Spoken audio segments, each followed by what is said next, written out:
Welcome, everybody. I'm going to call this meeting number 1617 to order. It is 6:02 p.m.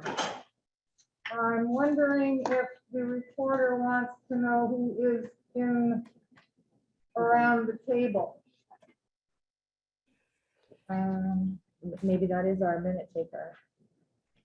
Probably. Or chief. No. No. Can you have that person identify themselves? We have a phone on the screen here. I'm not sure who it is. Liz O'Donnell, is it me? Oh, your name is up there. We have a 413. 416. Okay, I can't read. Okay, I'm sorry. I'm on my car right now. It's 416-671-1032. If you could unmute and identify yourself, please.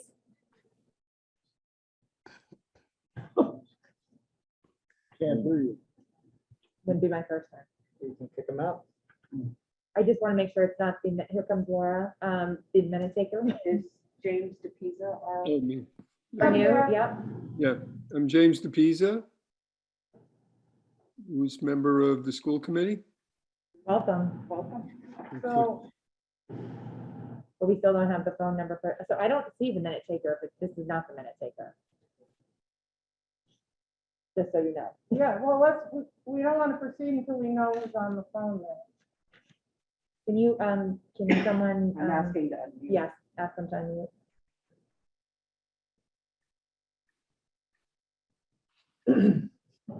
They heard you. Okay. Can you tell us who you are, phone number 416?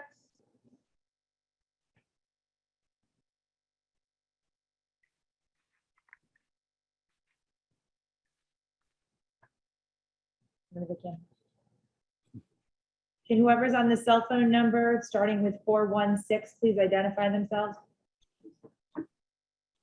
Hello, Hi. Could you tell us who you are? Says it's Eliza or Tika, No, Someone else. Lisa. no, No? below that. Oh, okay, right, it's right below there.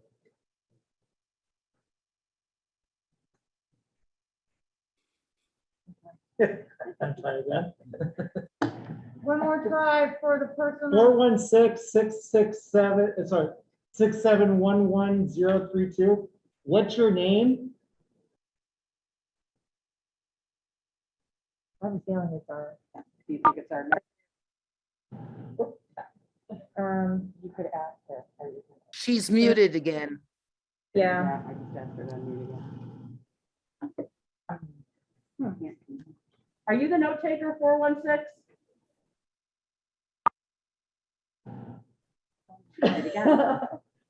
So I can't tell.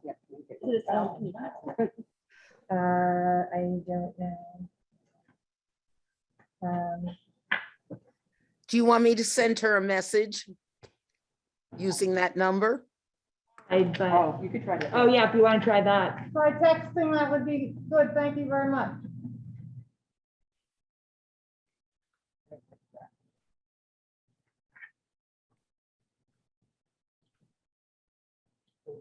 Two nights in a row. I thought last night was bad. This may end up worse. She's gone. Nope, She's there. Or She's he, I fine. don't know. No, they're there. They're there. Nope, still there. They're lurking. So, Well, when we have them unidentified. It's the minutes person. It is the minutes person. Oh, okay, thank you. You know that. She just said it. No. Jamie dropped.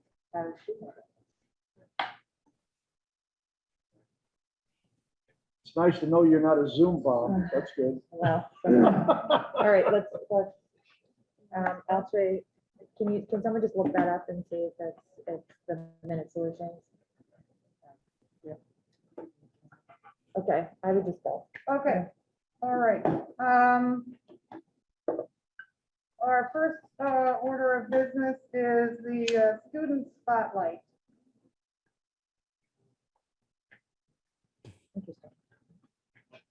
I think that's gonna be you, Jesse. I think Mr. Carpenter is going to help us with the student spotlight. An elder student, I don't see Danny on you there. don't see, and you see Oh, Carrie. Karen just came on. And here comes Karen. So I think Carrie's gonna introduce Okay. us. Let's see if she, well, Carrie's muted. No, Karen hasn't connected yet. She's in the She's lower still right corner. connecting.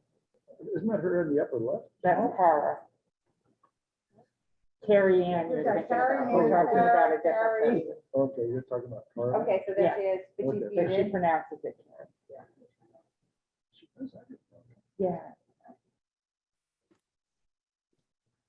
Carrie, we have recognized the student spotlight. I'm not sure if you are aware of that.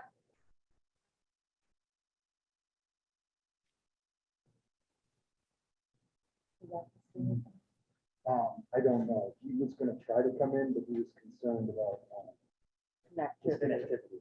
So he was gonna try, attempt to get on. So can Carrie hear us? Can you hear us, Karen? Carrie, can you hear us?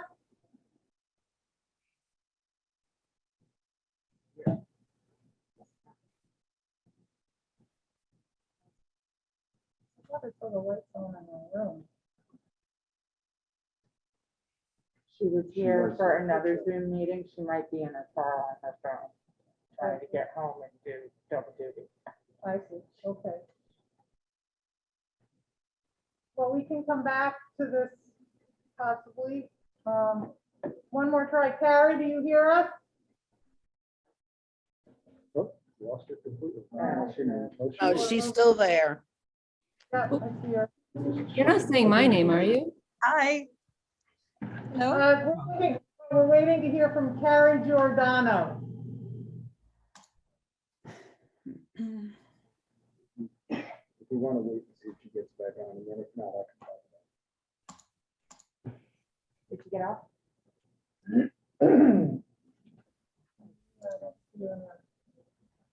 Unless we have a second page.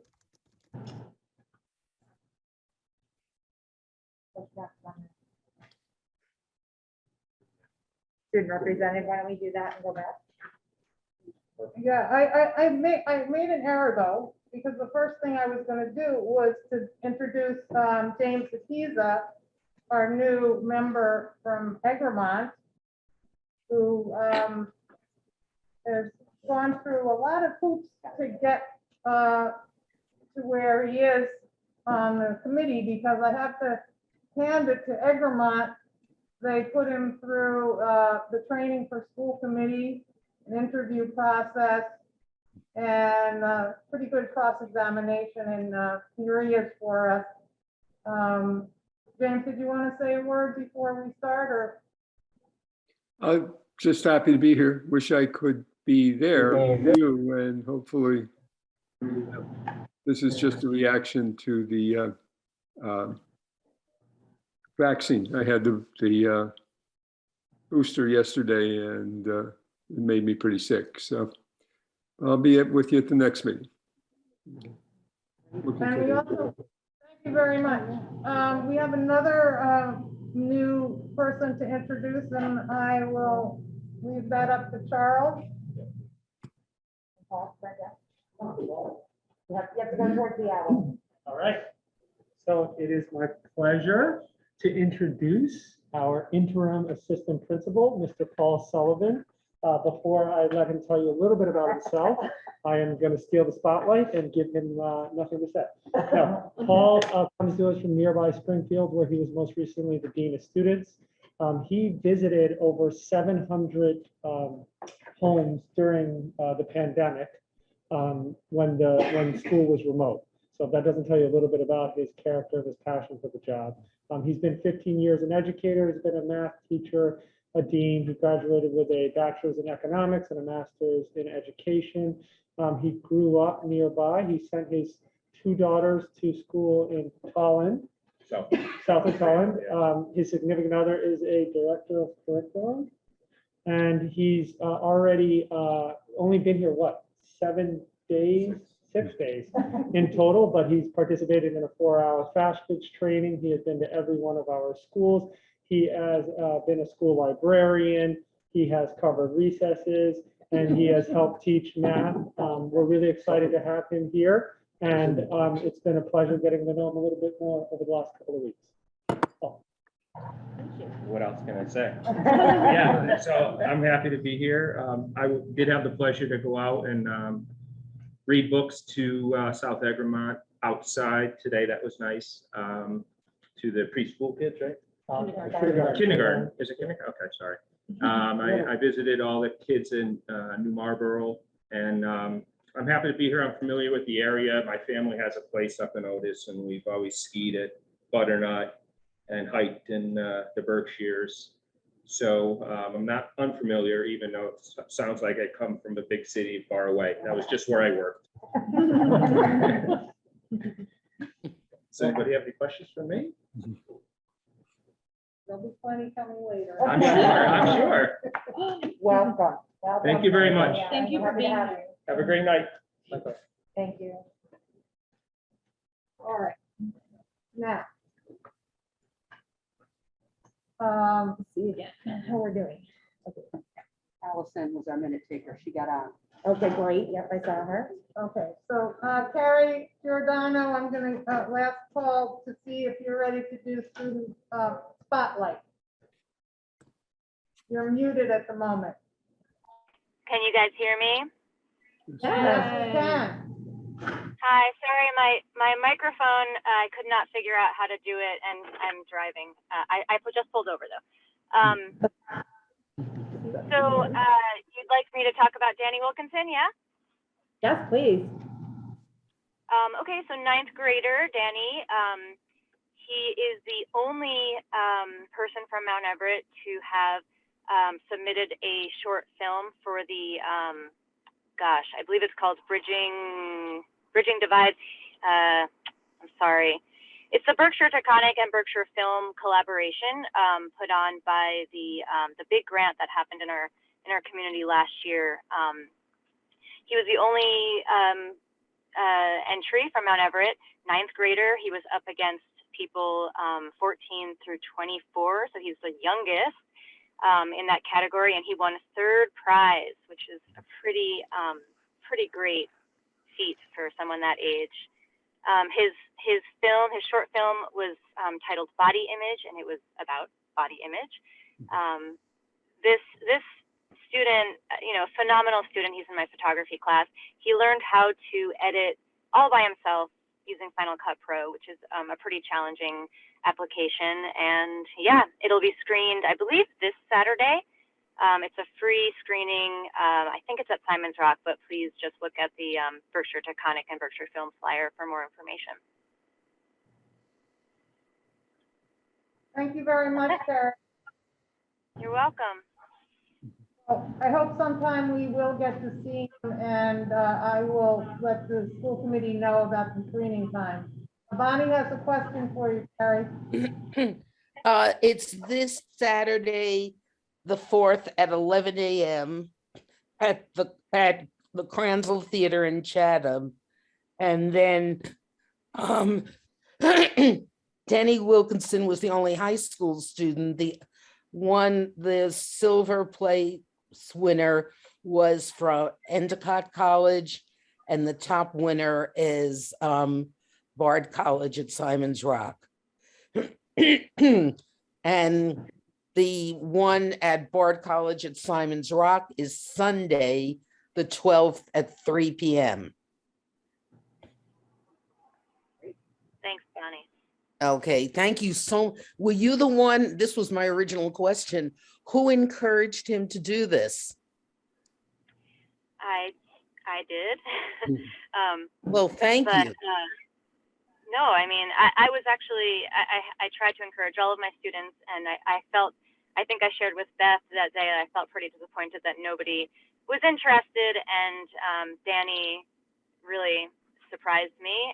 Not that it's surprising, he's a great student, but it just made, when I learned he was doing it, and then when I saw the film, it just really made everything great, good kid.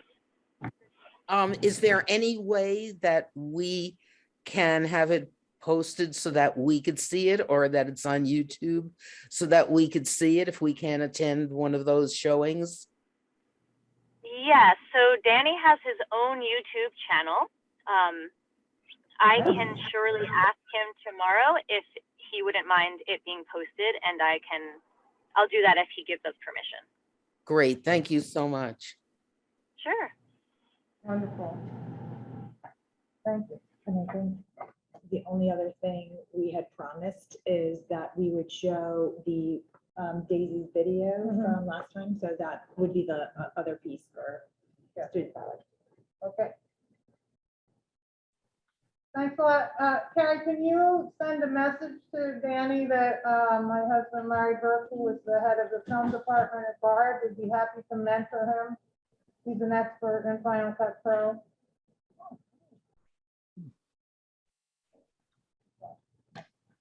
That was for me. I think it was. I will let him know. Yes. Yes, it was. Okay, great. Yep, I'll tell him. Good. Okay, so we're gonna see the movie now? Sure, if you want to do that. We have the video that actually Carrie did when the New Day Club met about a month ago, when we heard from them a couple of weeks ago. Daisy started this group to welcome in our new English learners, and this is a video interview that was conducted the day of the launch. Okay, so a New Day Club was an idea I came up with because I noticed the increase in Latino students in our school and realized that there wasn't like support or guidance for them, and that they were new to this environment and they needed kind of that guidance, that mentorship. So I decided to contact my other students, my compañeros, and who are bilingual, and I thought, why don't we come together and do this club where we can not only welcome the new students, but we can support them and let them know that we're here and whatever they need. And that's where this party came from. And we decided to do this welcoming party as kind of like a welcoming and like just kind of getting to know each other and sharing our food, our culture, our traditions, and what that family union that we Latinos love. So, and I have my co-chair Brenda, who's been wonderful, and my other members who have helped me plan and come together. So we've been meeting every Thursday at lunch to plan, coordinate, and prepare for the future and future projects that we have.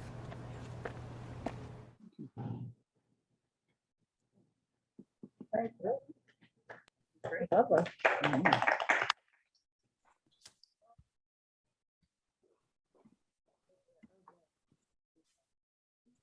Oh, that went on to our Shakespeare. Yeah. On to item 3, which is the student representative report. Yes. So hello, I'm Michael Norris. I was here before. So I want to start off first with talking about the school store that we've been planning as the student council. I believe that it was mentioned last time when one of my peers was here, and there's some confusion around it. So the idea behind the school store was simply that we could sell school merchandise at sports games or during lunch, and the revenue would go towards a scholarship that we're currently working on. Right now, nothing's set in stone, but the name is the Scholarship of Goodness. So the idea would be that it would go towards someone who has done good in the community rather than academic based. The details aren't finalized on any of this yet, but the idea with the school store was that it would help grow and continue the scholarship. Thank you for clarifying that. Okay. Also, we are currently doing a raffle giveaway of a painting by Robert Surratt. He was here, he did a demonstration on speed painting, and we have a chance to auction off, or raffle off rather, one of his paintings. So we'll be selling tickets. The drawing will be the day before winter break. And Tickets? I'm sorry, what? How would people on school committee buy tickets? School council members have the tickets, so we will be get in contact with like me or someone, I guess. Or Connie she is the head of the student council. She also could get you tickets too. We will find a way. Yeah, no, this is wonderful. And one final thing to mention is that we are also planning a spirit week before winter break. Leading up to it, on the Friday, we'll have a pep rally to honor winter athletes and showcase the fall athletes. Thank you. Does anybody have a question for Michael?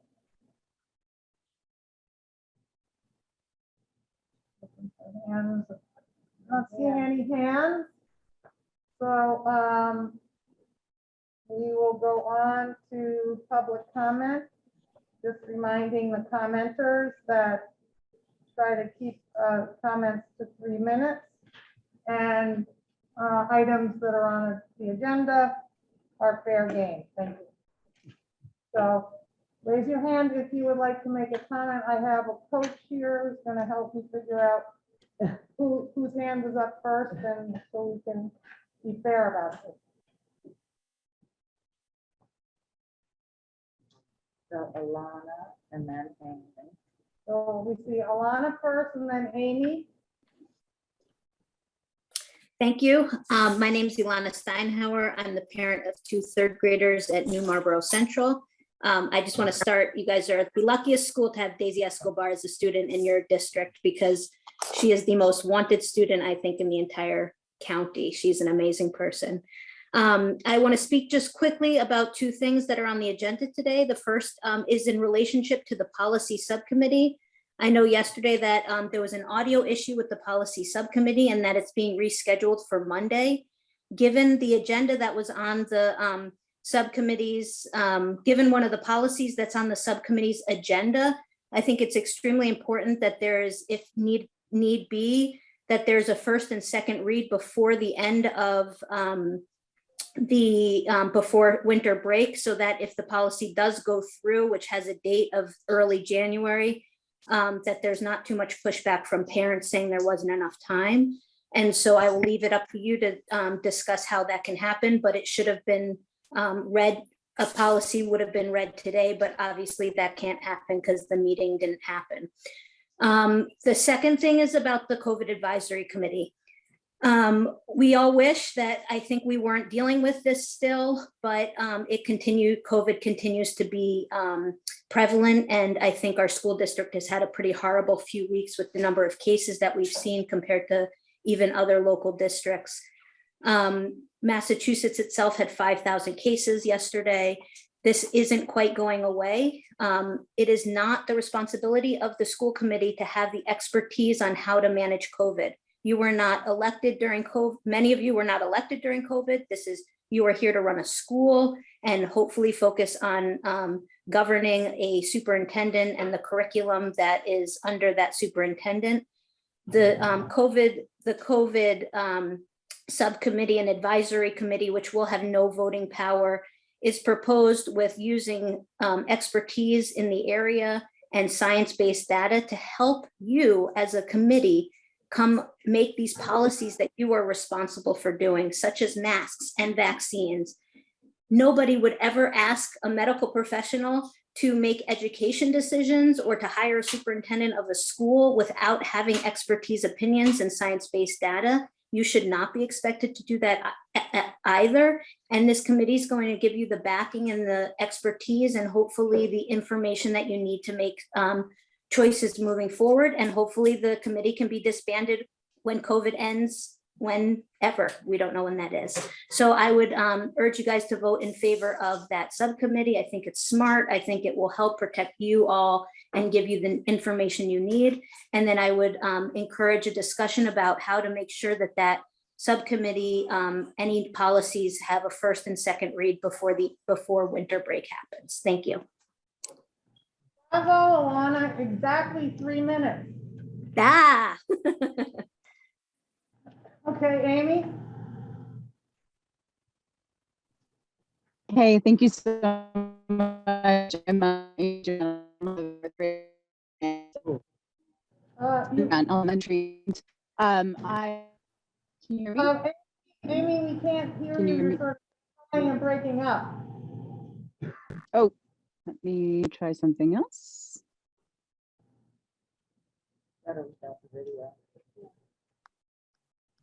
Can you hear me now? Yes? Yep. Okay, Yeah. great. Sorry about that. So I'm the mom of a fourth grader under Mountain Elementary, and also just want to give my plea that you approve this advisory committee for all the reasons Alana has just stated. I continue to feel frustrated by the communication from the district around COVID. It feels too relaxed and casual and inconsistent and hard to read. And I appreciate that maybe people are trying not to raise alarm bells, but I think we need more consistent communication, and we need guidance from medical professionals, and we just need to be able to trust the information that we're getting. And again, as Alana stated, do not expect that the school is making medical recommendations, but there's a huge opportunity to just leverage the strength of the community and getting more information out about vaccines and knowing when and how we can expect communication from the district about positive cases. It's really concerning that there's a bunch of teachers who are testing positive. It makes me wonder about any kind of ongoing discussion that's being had among staff there. But really just want to say, please vote in this advisory committee. It's a really important, smart way to move forward through the pandemic. Thank you. Thank you, Amy. All right.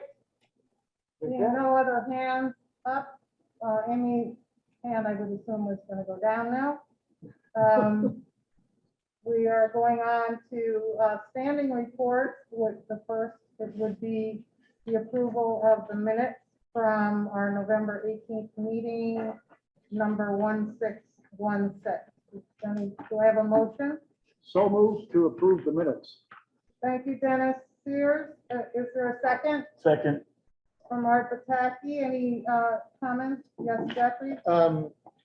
Kara was not in attendance, and there's multiple entries that she voted, so that all needs to be corrected. Okay, Kara, were you attending the last meeting? No, I was not. I was out sick. Okay, Wait, so that. Wait, This is the, no, November 18th? yeah. Let me just check that date. I know you were in one meeting. I think you did miss it because we had that was when we had our executive session, and I can check and see if you voted. She is marked as being absent. Yeah, that's correct. I was absent that meeting, I think. Okay, so we just need to remove her name In multiple instances. in multiple, wherever it appears during a roll call vote. Thank you very much for calling our attention to that, Jeffrey. Thanks, Jeffrey. Any other corrections?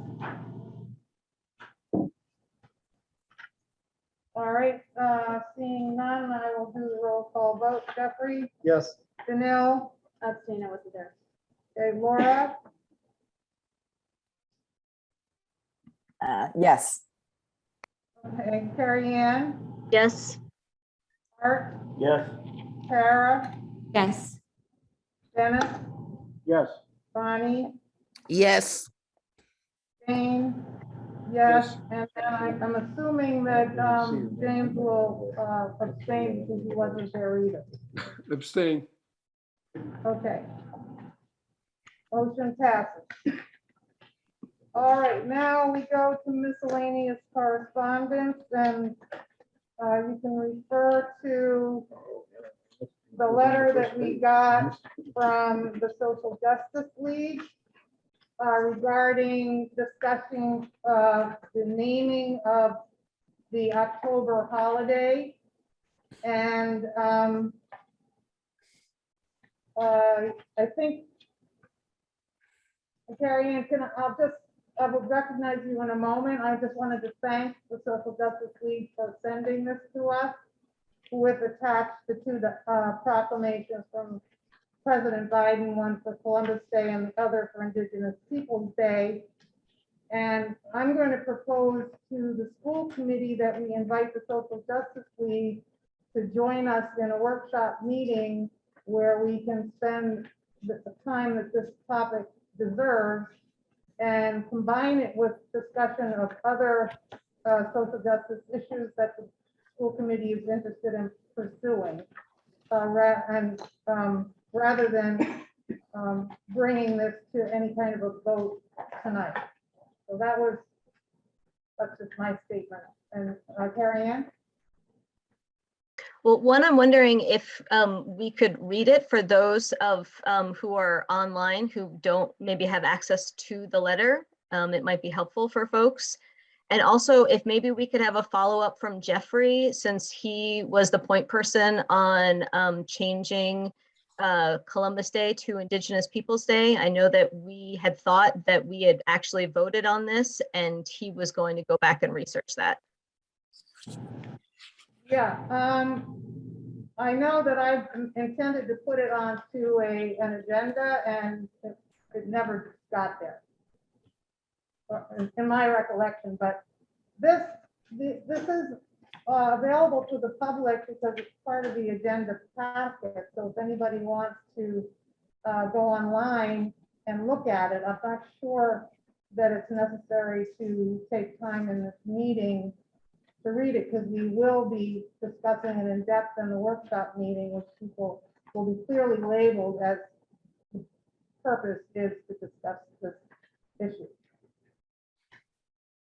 If other people would like it read. Well, yeah. No, just to respond, Carrie Ann, to your question. Yes, it's on my table that I need to respond and we need to push this forward. I am not prepared to speak to that right now, so I will make a note of it to address shortly. So when we get to the workshop section of our meeting today, I would love to set a date for that discussion as soon as possible. I'm not intending it to push it off our radar.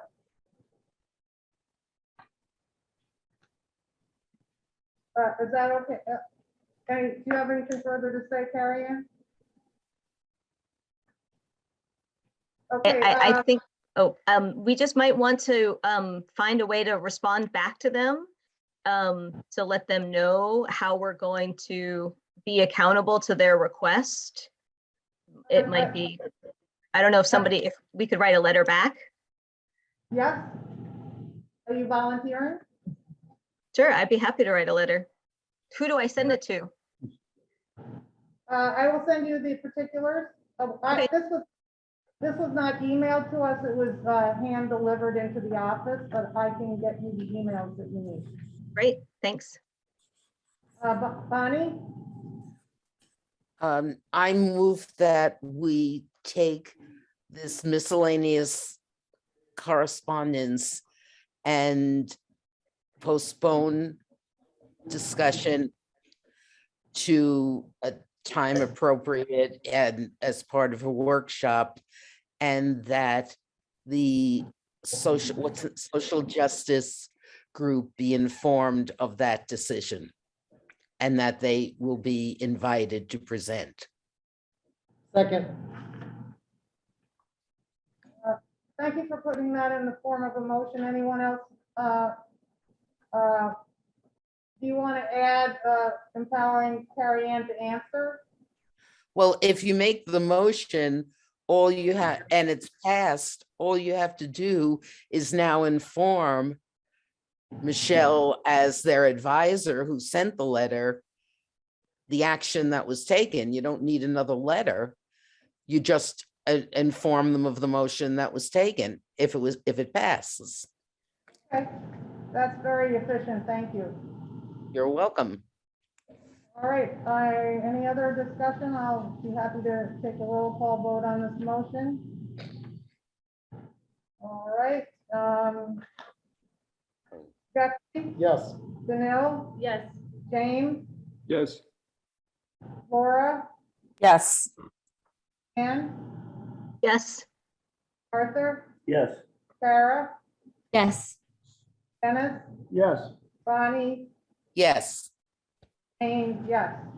And again, thank you to the Social Justice League for writing to us. All right, now we're going to the new business, which is the reorganization, includes the reorganization of the subcommittees. And I sent you an update this afternoon because I hadn't heard from one of the people, one of the members that would change the structure. So, oh, great.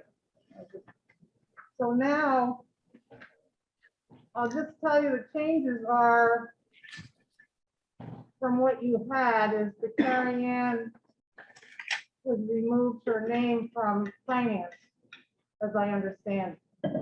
And so we now have Jeffrey R. Dennis, and I have put Bonnie as an alternate. And I just want Jeffrey to feel comfortable that he has the support that he needs on the subcommittee. And if not, if there's someone else who wants to take Carrie Ann's spot there, or if Carrie Ann would consider staying there if needed. So Jeffrey, can you comment? You know, I think in years past, we've been efficient, and Art and Dennis and Bonnie are all familiar with it. I'd appreciate Carrie Ann's voice on the subcommittee, but understand if it's for, you know, balance and knowing that people are overwhelmed. I understand that. So, Yeah. But I think like with the volunteers for this, I think it's doable. Okay, thank you. I did want to say that in my placing people on various committees, I was trying to think of balancing talents and expertise. And I always like to have newer members learning from more experienced members, because in the future, the strength of the committee depends on training the newer people. So Bonnie, you have your hand up. Yes, it's just a question. So that means I switch from alternate to member. Well, you could if you wanted to, if we, you know, if they can't get a quorum, then they could call you in, but you're already doing quite a lot, so I wanted to leave you flexible as you requested. Right, but if you don't have the other the alternate, Yeah. it's incumbent upon the person to have all the necessary information. Yeah, right. Able to vote. So are you saying you're willing to be considered a full member? Well, if no one's running to be a member of this committee, I guess, let me think about it. Okay, well, we have a 3-person committee, which is quite adequate. Okay, great. Then that means I could stay an alternate. You see, I calculated that we have basically, if we had 4 people on every, regular committee, we would need 24 slots. So that means a certain number of people have to be on more than 2 committees in order to make up the 4th person. And I get the sense that we're all pretty tapped out with the Regional School Planning Board and all the other things that our lives are requiring of us. So I'm respecting the fact that people no longer want to be on 3 or 4 committees as we were doing before. And let's try it, and then if it gets to be difficult, we can always adjust. So on the community relations, we have Danil, Laura, Bonnie, and Kara as a team. And I have not appointed a chair. We may have a co-chair situation there because we have 3 younger members who may not have the time to lead it alone. So that's to be determined as far as the leadership there. The policy subcommittee is staying as it was. Dennis, Carrie Ann, Art, and Jane. We are in our Personnel and Negotiation Subcommittee. Bonnie, did you check to see if we can add James or not yet? No, I sent the note out, but I will assume I'll have an answer tomorrow. So leave it the way you did it. Yeah, I've invited, and then we have Dennis and myself, and I've placed James Pisa on there because he has so many years of experience in public education and was in charge of a 12 or 15 people psychologist group and has experience working at that level. How many was it, James? It was 15. 15, I okay. mean, everyone. Yeah. And so then the superintendent evaluation subcommittee is changing with James joining that. Bonnie and Carrie Ann is not continuing there, and I will be the third. So we'll have 3 people on the superintendent evaluation subcommittee. Buildings and grounds, we have now 5 people interested because Carrie Ann is interested in joining. I have you, Laura, in there. I think you told me you were interested, but is that was I correct? I'm happy to be on that committee. Yeah. Well, we have one person more than we need in step. I'm happy to step off and even jump on a different subcommittee. Okay, so Jeffrey's willing to give up his spot on buildings and grounds. Then it will stand at, why do I think it was 5? Oh, yeah, because now we have Arthur, Laura, Danil, and Carrie Ann on that committee. Okay, thank you very much, Jeffrey. I will find something for you to do. Now there's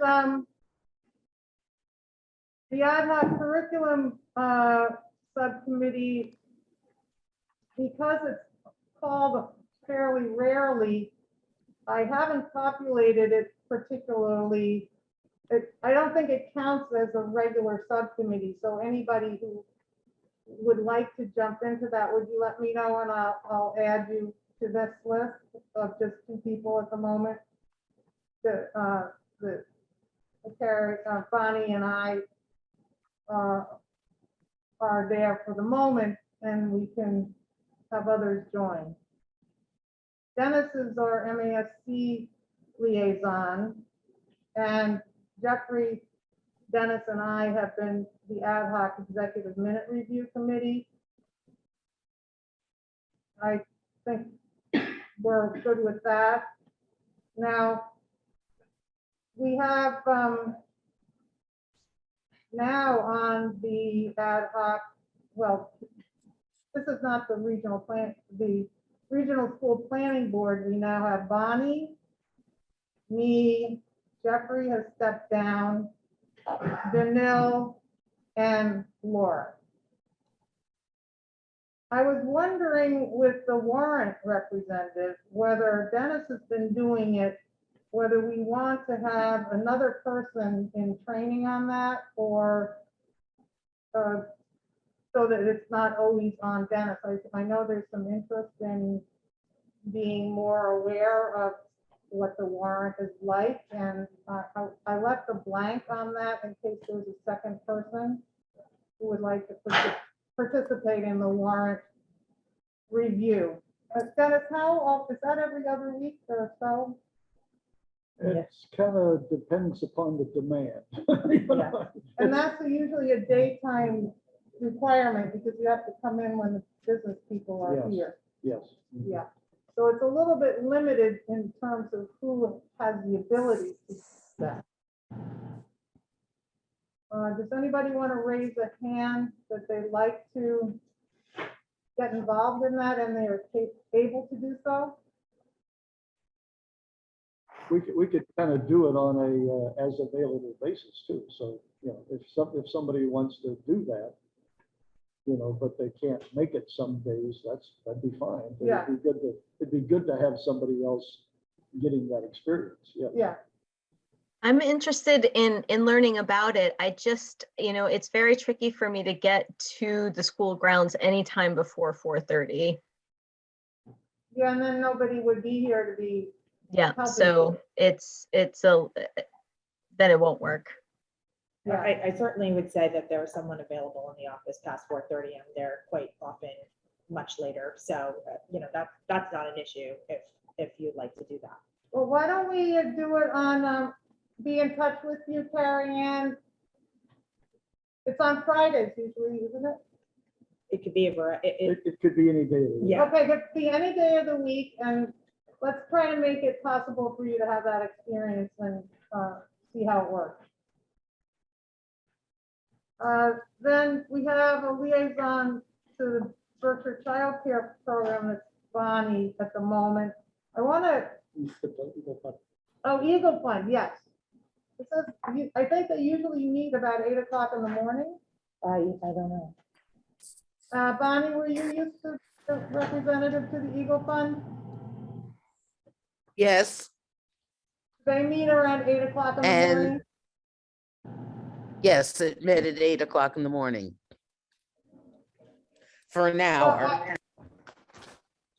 So I don't know, I was reluctant to just plug your name in there just because you've always done it, just in case there's someone else who's interested in getting, this is in grant reviews.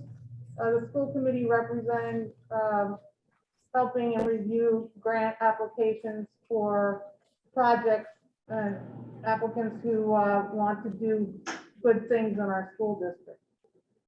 Jane, it's not only that, the grant review only takes place at one point in the year. It's looking at different ways that the fund can be used to help the school, and also discussing ways to build the fund. Especially since a lot of, the ways that the fund had been increased were from the phone-a-thon, and nobody answers their phone anymore. So pretty sure I haven't been the representative for a few years. I know that was a topic of discussion, how to reach into the community. There's also the newsletter from the Eagle Fund, and how to get more people involved and aware of the fund, and also to get the more people doing putting in for creative projects. The only thing I kept on doing is, after I dropped off as the liaison, as the representative from the school committee, is I gave workshops on proposal writing, because we wanted to increase the number of students who would submit proposals. Well, are you willing to continue doing that, or would you prefer someone else to do it? I would prefer, I don't mind if they call me in to do, periodically, they could get somebody from the Taconic Fund to do the workshop, but I would prefer that somebody else be the liaison. It's a fun way to get to really know more about the community, to meet some parents who've been involved. It's really, actually it's good public relations for our school committee. It's important to have a good person. Not saying that I was the good person, but have somebody who cares about and to be on the board. Good person. Can I speak to it? Yes, definitely. I have no time to do this. I wanted to do it when I first started, but Dave Travis went out. Yeah. And he really enjoyed the position. I just don't have the time to do it now. So I think it's a great also networking opportunity with other community leaders that we don't necessarily interface with. So I highly recommend one of the newer members maybe to consider this as an opportunity for themselves as well. I'd be willing to share it with a younger member. I, in my past life, got very intimately involved and wrote, I must have written 25 Eagle Fund applications over my lifetime. So I could help somebody, but I agree that with Jeffrey, that think it over and let me know if somebody wants to come forward to do that. And I have been the liaison, so Bonnie has been the liaison to the child care program, and I have been liaison to the early childhood committee. Now, that now is going to be very involved with the task force for early childhood education. I'm happy to continue that work, but there may be other members of the committee who are very interested in early childhood education who would like to have an official involvement. That usually is during the day meeting, maybe 2 o'clock-ish. Well, I think that it's a little later in the afternoon. 3 or 4. It's more like 3 or 4. 3 or 4 when after the school. teacher's days are done. So I don't see a lot of hand waving there. I thought, I didn't do a good enough pick. Well, I'll put my name in there for now. And all of this is fluid. Now, the liaison to the wellness, it used to be called the liaison to the wellness committee. I think that now should be changed to the superintendent's COVID advisory. Well, there are actually 2 separate things, right? The wellness committee was something that was established. There was a state grant about wellness, and that was led by kind of co-led, right, by Jeremy and somebody else in the beginning. It used to be maybe our nurse leader, and that was more about yes, healthy habits. Does that exist still? It hasn't. I don't think we've done a whole lot, but for a while it was very active throughout school, really. So I don't know where that was, but there was a real state presence of having these committees do that. So I really don't know the answer to that. Maybe we could well, for now, it's follow through on that. I don't know where that stands. well, I would like to officially list. Now, what is the month? Well, I've been calling it the public health team meeting. That's what I've been calling it. Well, okay. I mean, I'm just so you know, I mean, it was an operational committee. So I'm not saying it shouldn't be in, but this is a school committee subcommittee list. So I just want to be, Yeah, well, this was just, we assigned so a you could do a liaison. liaison to the public. Yeah, so okay. that's what I'm saying. Bonnie is in, her And name Dennis, should be yeah. in there. And Yeah. Dennis. Jane, may I just raise a point? Absolutely. I looking over the list because I see with the superintendent evaluation, et cetera. I mean, we usually have everybody on 2 to 3 committees, and you don't have that. No, I So- don't, because some people have told me you can't do that. So the issue becomes, if you take something like the superintendent evaluation or a couple of the others, it would really be beneficial if some of the newer people to our school committee would be able to be on those committees.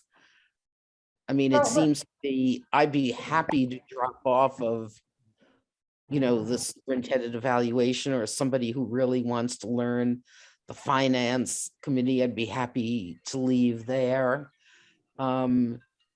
So Bonnie, what I'm finding, what I'm hearing is I spoke to almost everyone on the committee that some of the younger people are going to attend a lot of these meetings, learn, and they don't feel comfortable being part of the quorum because of the nature of the other demands in their lives.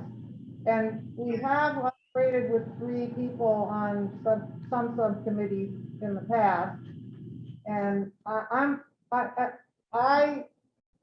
don't know, I don't feel comfortable requiring somebody trying to be effective in more committees than they can. I'm not sure, Dennis, if there's actually a policy that requires school committee members to be on a certain number of school subcommittees. No, but we could always add one. I appreciate, Bonnie, that we're in a situation where we're running a little thin on some of the committees, but I would like to encourage us to go forward in that way, inviting younger members to come and sit in on as many as they can to learn. And then if it's not working well, then we will make some changes.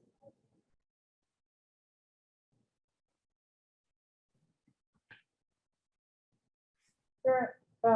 Dennis?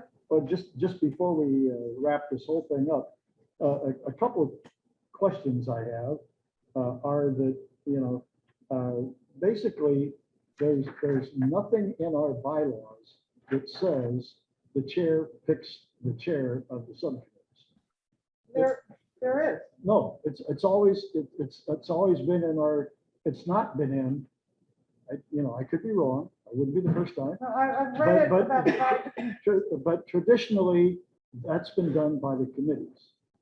Dennis, I want to clarify this because when I first came on, I noticed the inconsistency because it has been a practice to have the committees vote for their chair.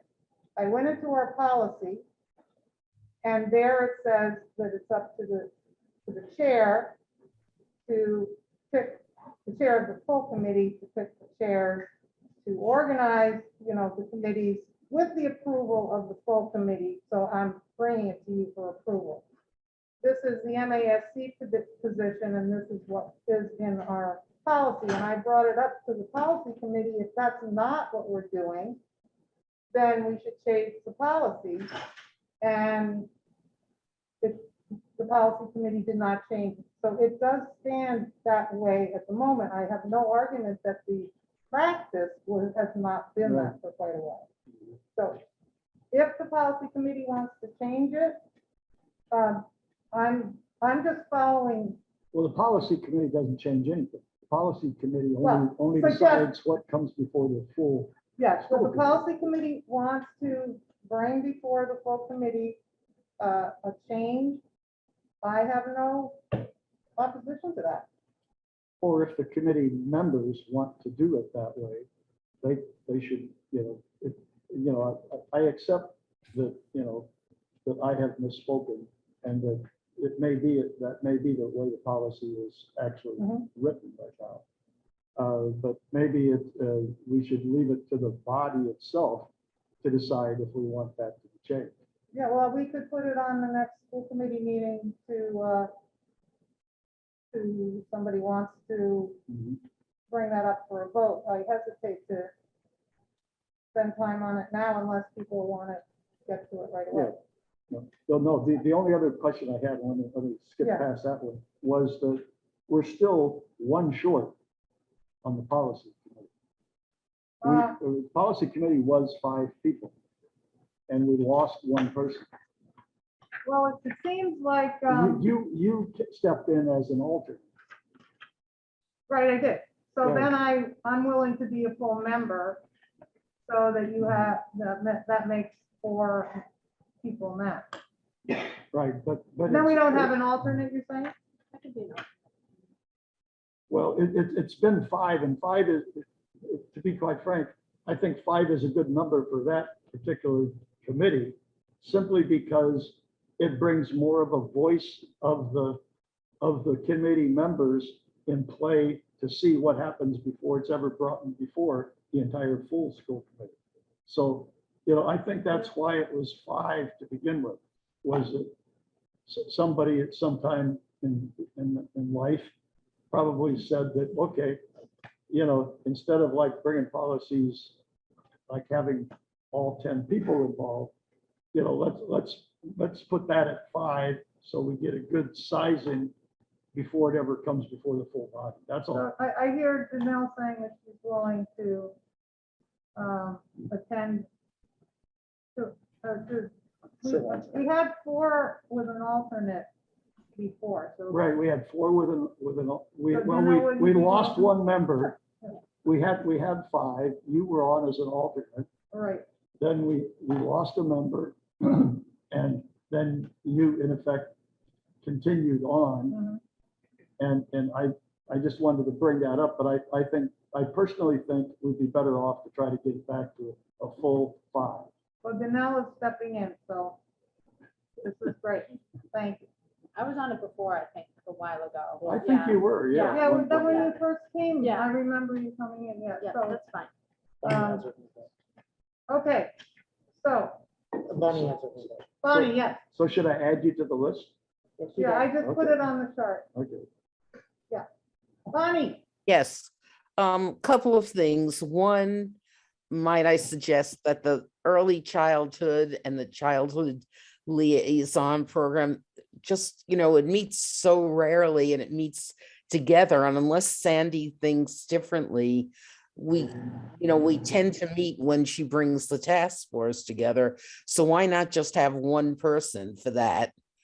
The other thing is, if you found that several people who are willing to take part in certain committees, but they don't yet feel comfortable enough to, take on the full role, why not have them, these individuals say, okay, I'll be an alternate. And then they'll get the chair then has the ability to call upon that person and say, wow, I'm really going to need you on this particular day because I'm short. So maybe it would beef up the places where we're a little skimpy. And my third point is, in response to what Dennis said, it had been the practice from before I was on the school committee, and then when I did come on the school committee, that we always did pick our own chairs. And just to back what Dennis said, that it was of the view of the subcommittee to select someone.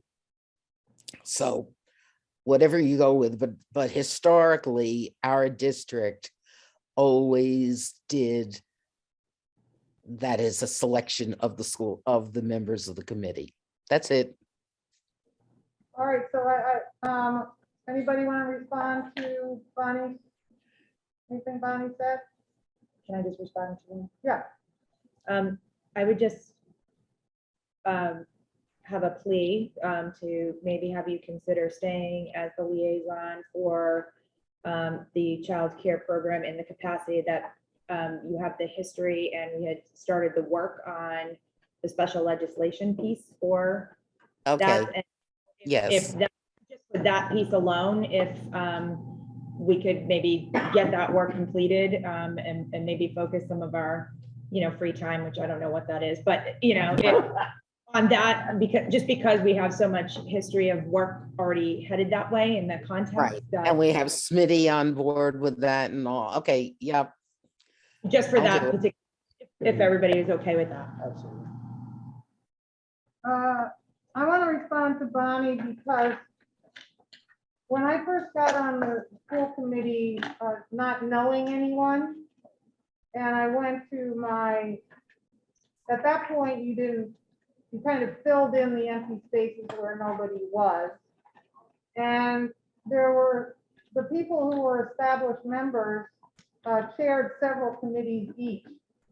And intimidating for new members to sort of challenge the established leaders of the subcommittee. So I was using the fact that our policy was for the chair to appoint, so that I could see how I could bring younger members into leadership positions so that they would be ready to manage things when other members retire.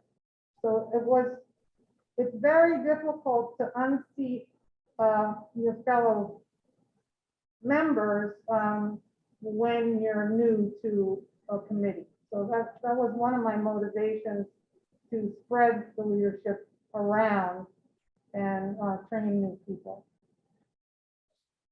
And also not overburden particular folks who had been leading for a long time.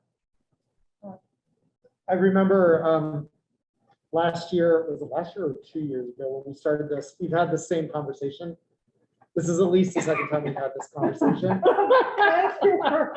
At least the second, maybe the third. Yeah. What I recommend is, if this is an issue, I think we refer to the policy subcommittee to come up with a proposal. If it gets out of subcommittee, let's bring it to the full committee and move on. Thank you. I don't think we need a motion. I think I suggested that would be the appropriate way to approach it, and with no hard feelings either way. So let us go on to item, well, Do we need to vote for? no, the slate? are you willing to go, I'd like a motion to go forward with what we have, with the amendment that Bonnie brought up of me trying to find a few more alternates to fit into it. I move that we accept the slate of subcommittee nominations as presented and modified, and to add alternates where possible. Second. Second by Arthur. Any further discussion? Okay, we'll have a roll call vote. Jeffrey, Yes. Danil? Yes. James? James? Muted. He's muted. Yes, Laura? Yes. And Did you say Carrie Ann? Yes. Arthur? Yes. Kara? Yes. Yes. Bonnie? Yes. Jane, yes. Okay. Now, I'd like to spend a few minutes on getting some proposals for upcoming school committee workshop topics and possible dates. I want to know whether I want a sense of what you're interested in having workshops in, and are you available for any workshops before Christmas on the off week, or should we think about this for after the holiday? So what After the holidays. I tried to rush, I talked to Liz LaFond about whether she would be available during the week of our next meeting, but Beth pointed out we're going to be having concerts and other meetings, so it's probably unrealistic. So I would like to get some ideas from you about what topics you think we need to express and talk about, learn about, sort of codify some of our thinking through a workshop rather than a school committee meeting. Saying that these workshops will be open to the public, might have others invited in to help us think through things. Do I have any suggestions from you, Carrie Ann? I think it would be helpful for us sometime to have some reflective space about how we work together as a committee.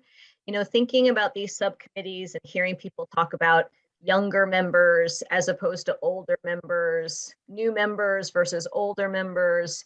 You know, it seems to be that there's a bit of a divide between those who work full time and those who do not. And I think that there is an opportunity for us to talk about how we actually get our work done, how we have accountability for our work, and what are some of the opportunities to imagine our way into the future. Well, you couldn't have done a better job describing the workshop that I think we need, so thank you. Liz LaFawn would be somebody who could facilitate that, I think, very nicely. Would other people be interested in attending that? But I would really like to, yeah, I see hands up. Can we do sort of thumbs up rather than a roll call vote? You know, the thumbs. All thumbs up. I see a lot of He'd thumbs, like that yeah. too. Yeah.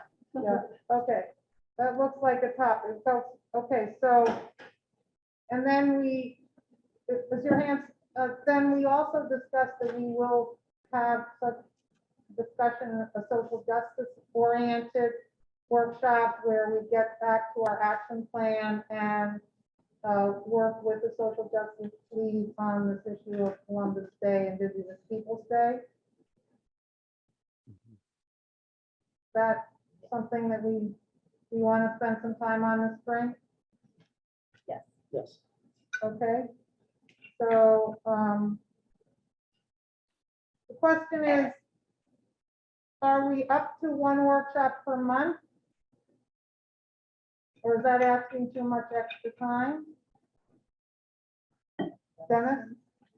One of the things I'd like to suggest is that, you know, we didn't have much physical attendance at the NASC conference, which is a great learning exercise for any new school committee member. And in fact, normally the last day of that period is spent with a full half day for just all the people that are new to school committees.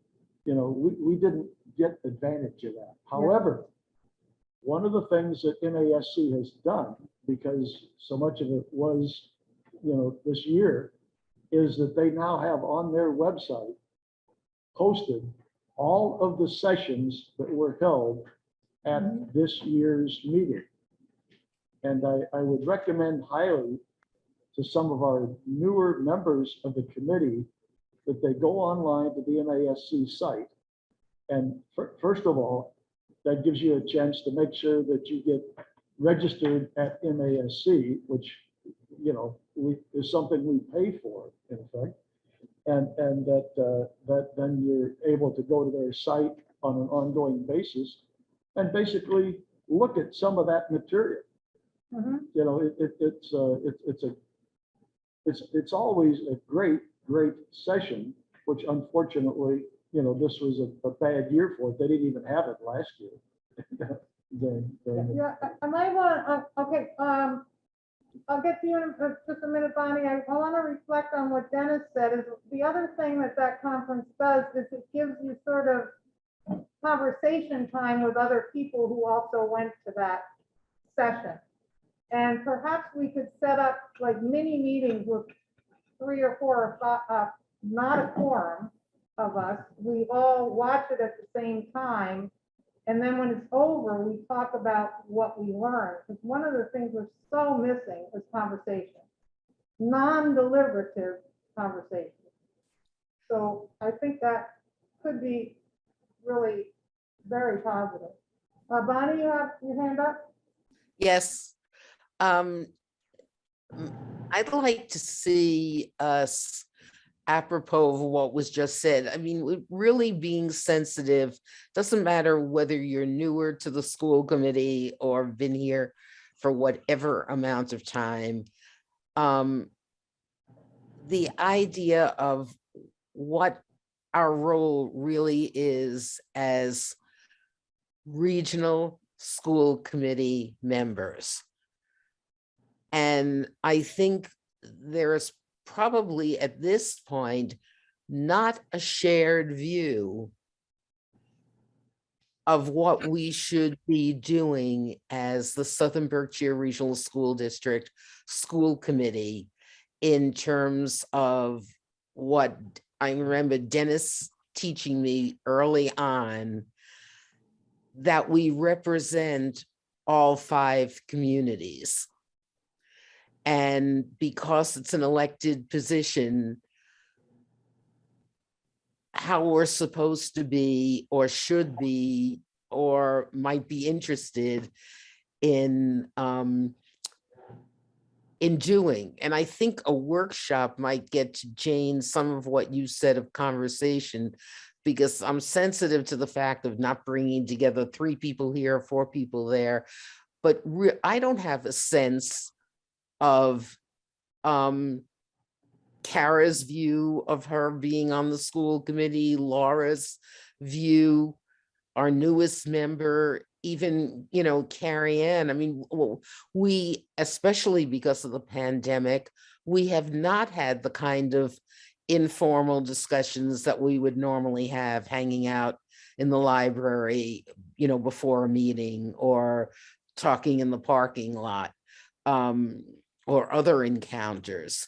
So I don't know whether Liz is somebody who can facilitate a discussion of that nature, and whether we can schedule it in a way that would allow us all to be in person for that workshop. You know, maybe over a lunch, a brunch, not on campus, a drink. All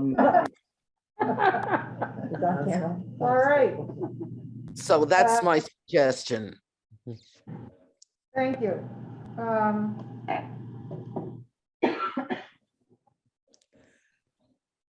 I'm making notes.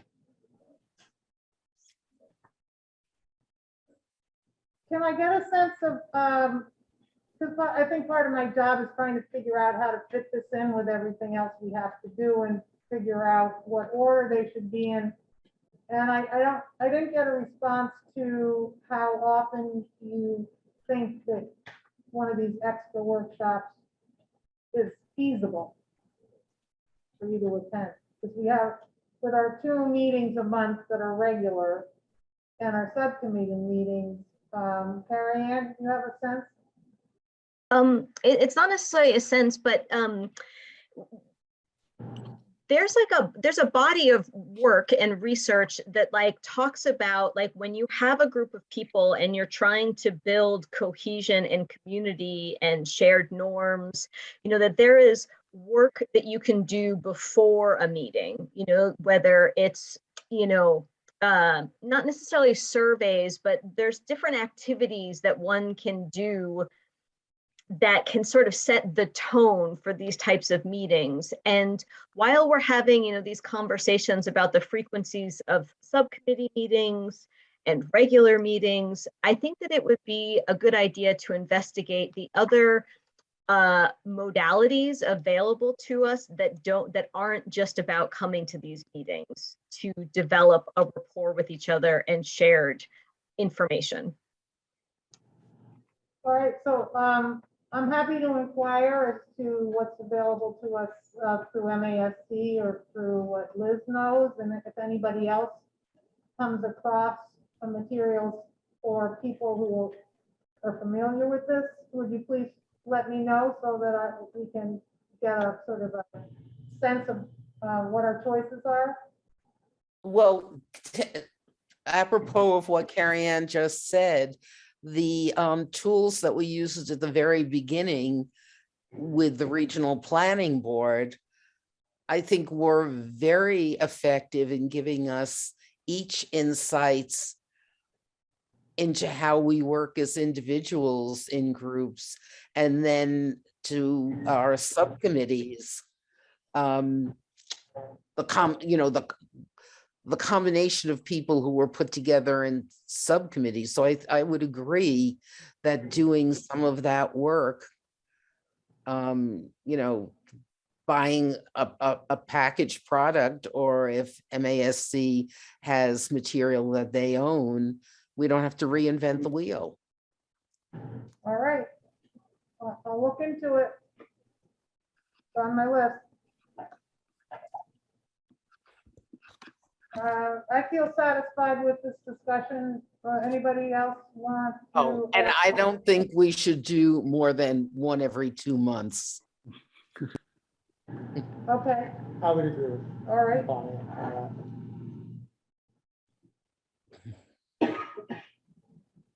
Okay. So the school committee norms kind of fit into this.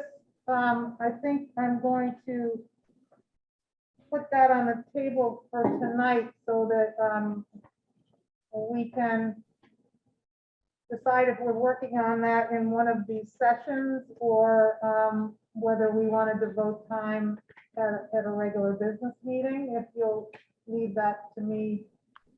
Anybody who has an opinion, please get in touch with me. But we're at 7:25 and we have some more important things coming up that we want to vote on. So unless there's a problem, I would like to,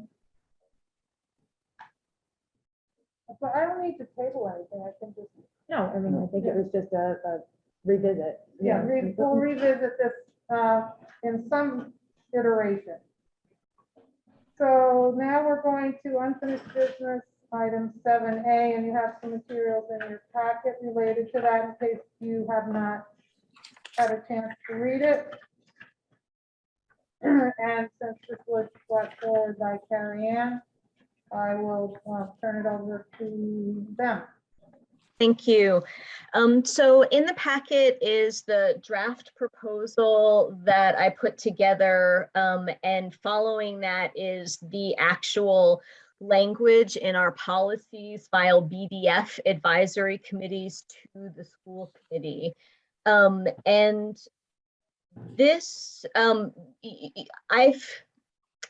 thinking about the COVID advisory committee, it was really impactful to me a few months ago when we had the opportunity as a full committee to speak with the public health nurses, Amy Hart and Jill Sweet, as a committee, and the opportunity to be able to learn from our questions together was very important to me. And it was the first time in my 1-year tenure on the school committee that we've had such an opportunity.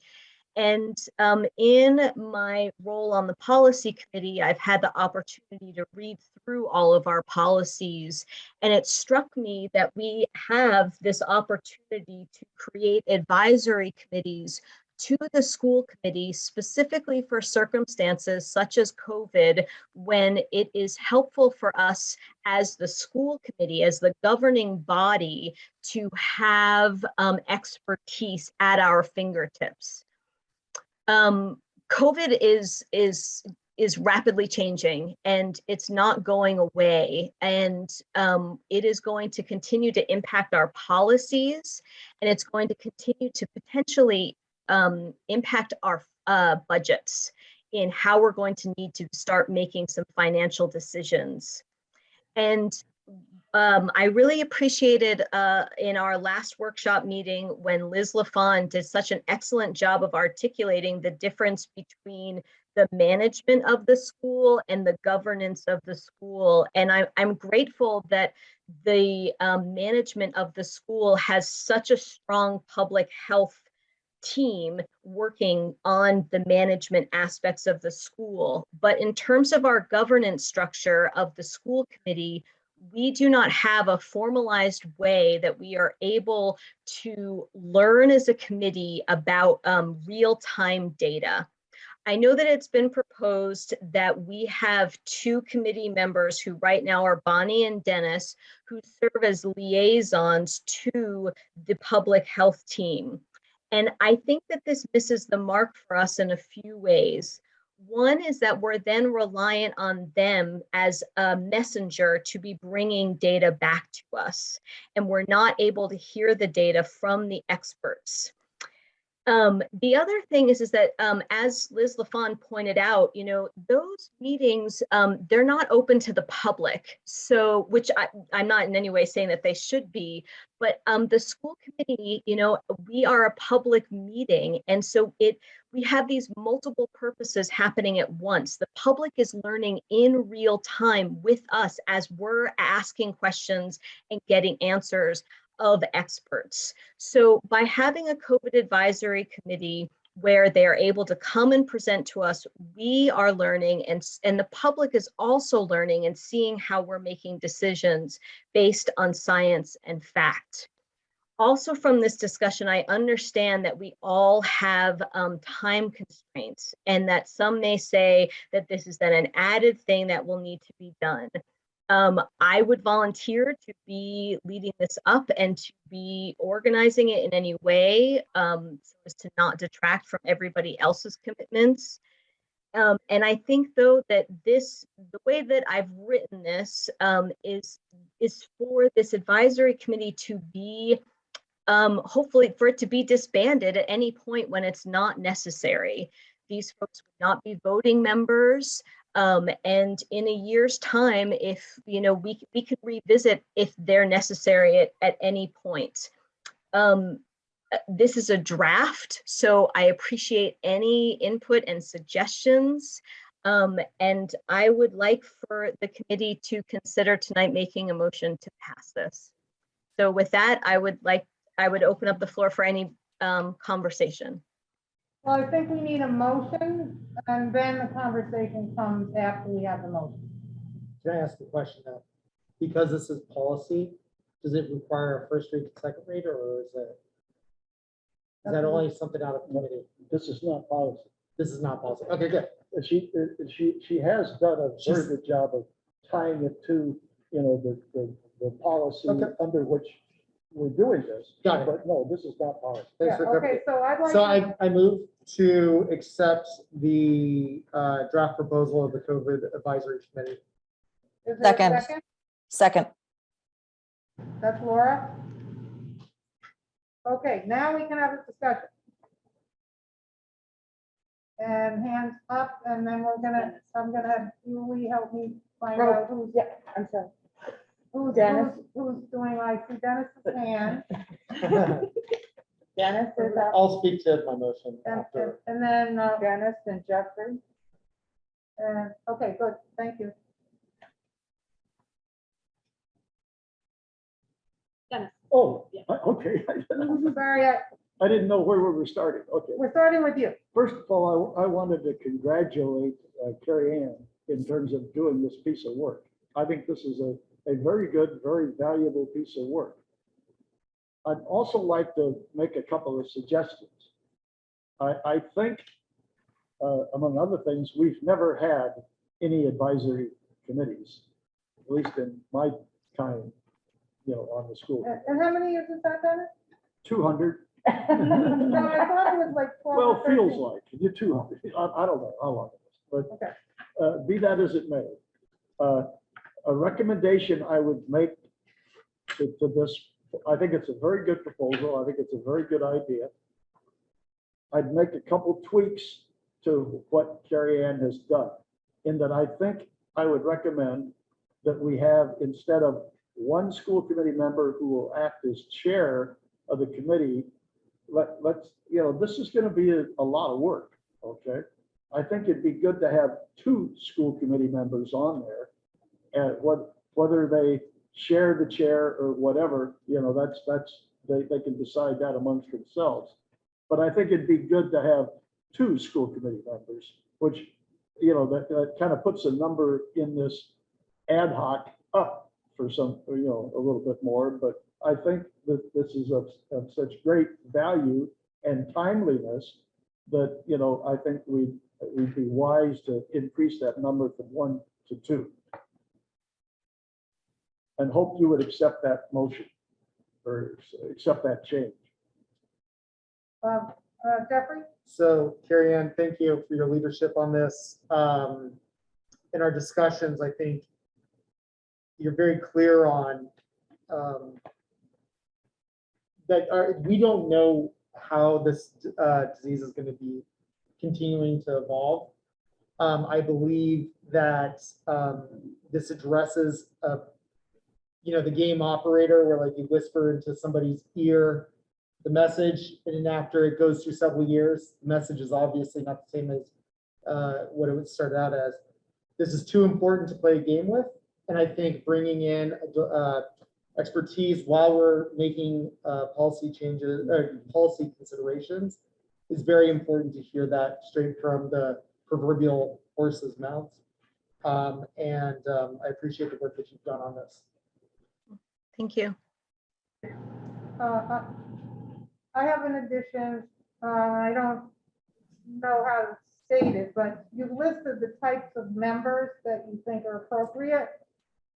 I would like, I would feel most comfortable if the possible experts that could be on this committee were reviewed by the full school committee rather than picked by the one or two people that are in charge, because all of us have our networks of experts that we're aware of, and I think to get the full depth of the talent in the area, that anyone on the committee who would like to propose someone that they know of as an expert that to be considered to be on the advisory subcommittee should be able to do that. Bonnie has her hand up too. Okay, let me start by saying there is a lot that I think is quite good in this concept. But I'll tell you what my concerns are. First, let me say, Dennis, we did have an advisory group. That's how we wound up reapportioning how taxes are paid. We had an advisory committee to look at the regional agreement. And it was only through the action of the advisory group that we were able to bring about the change that reapportions the funding for our districts. But now let's get to this one. I will tell you where my greatest concern is. The group to which Dennis and I are the representatives, I think it was incredible that this team came together and is willing to give the time that it does. And that's really through, if I'm correct, mainly the efforts that Beth put forward to bring the team together. I also know that these people are involved in so many other activities. I would be very concerned that we're putting ourselves in a position of saying that we're not accepting what we're hearing through the other teams, because we do have the opportunity to get all that information. So, however, if we move ahead with this, I'd be very concerned, not very concerned, I would want very much that we're careful in how we couch this group's purpose. So that the professionals in the field, which we're not, do not feel we're asking them to do something because they haven't been responsive to us in other ways, because they have been. Also, that's one point, that's my biggest issue, that question for the professionals already involved and taxed beyond belief. My other is, and this is where, Jane, the point you brought up, any committee that is under our purview as an advisory group, I think it's incumbent upon us that the full school committee approves the composition of the subcommittee.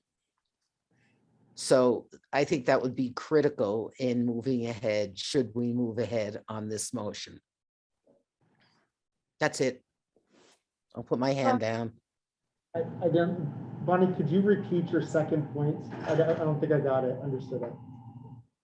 Okay, my second point is my concern of what the professionals in the field who are already serving on the committee that Beth has brought together and with Sandy, and that we have these people giving an unbelievable amount of time. If you follow some of the emails that we receive, it seems they're always being brought together for different activities, and it's an enormous amount of work that they've taken on. I want us, if we go ahead and we feel for some reason that we're not getting what we need to be getting, that we are very respectful and careful in how we position anything in terms of these professionals. Because when my initial reaction was, oh, all this work that we're doing, and now the school committee has to come up with a new advisory committee. And that's where I have a real concern, because all of these individuals, whether they're from what we've heard from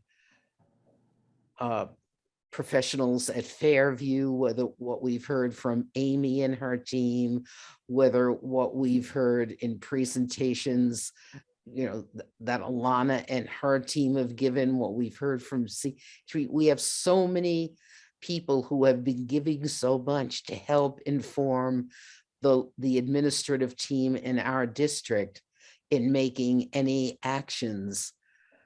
I don't want to take what's been incredibly goodwill and how responsive they've been to our administration, even our doctor, who has been the school doctor, Sylvia. We have not had such responsiveness, and I want to be very respectful and careful if we were to go to with this. Does that answer your question, Jeff?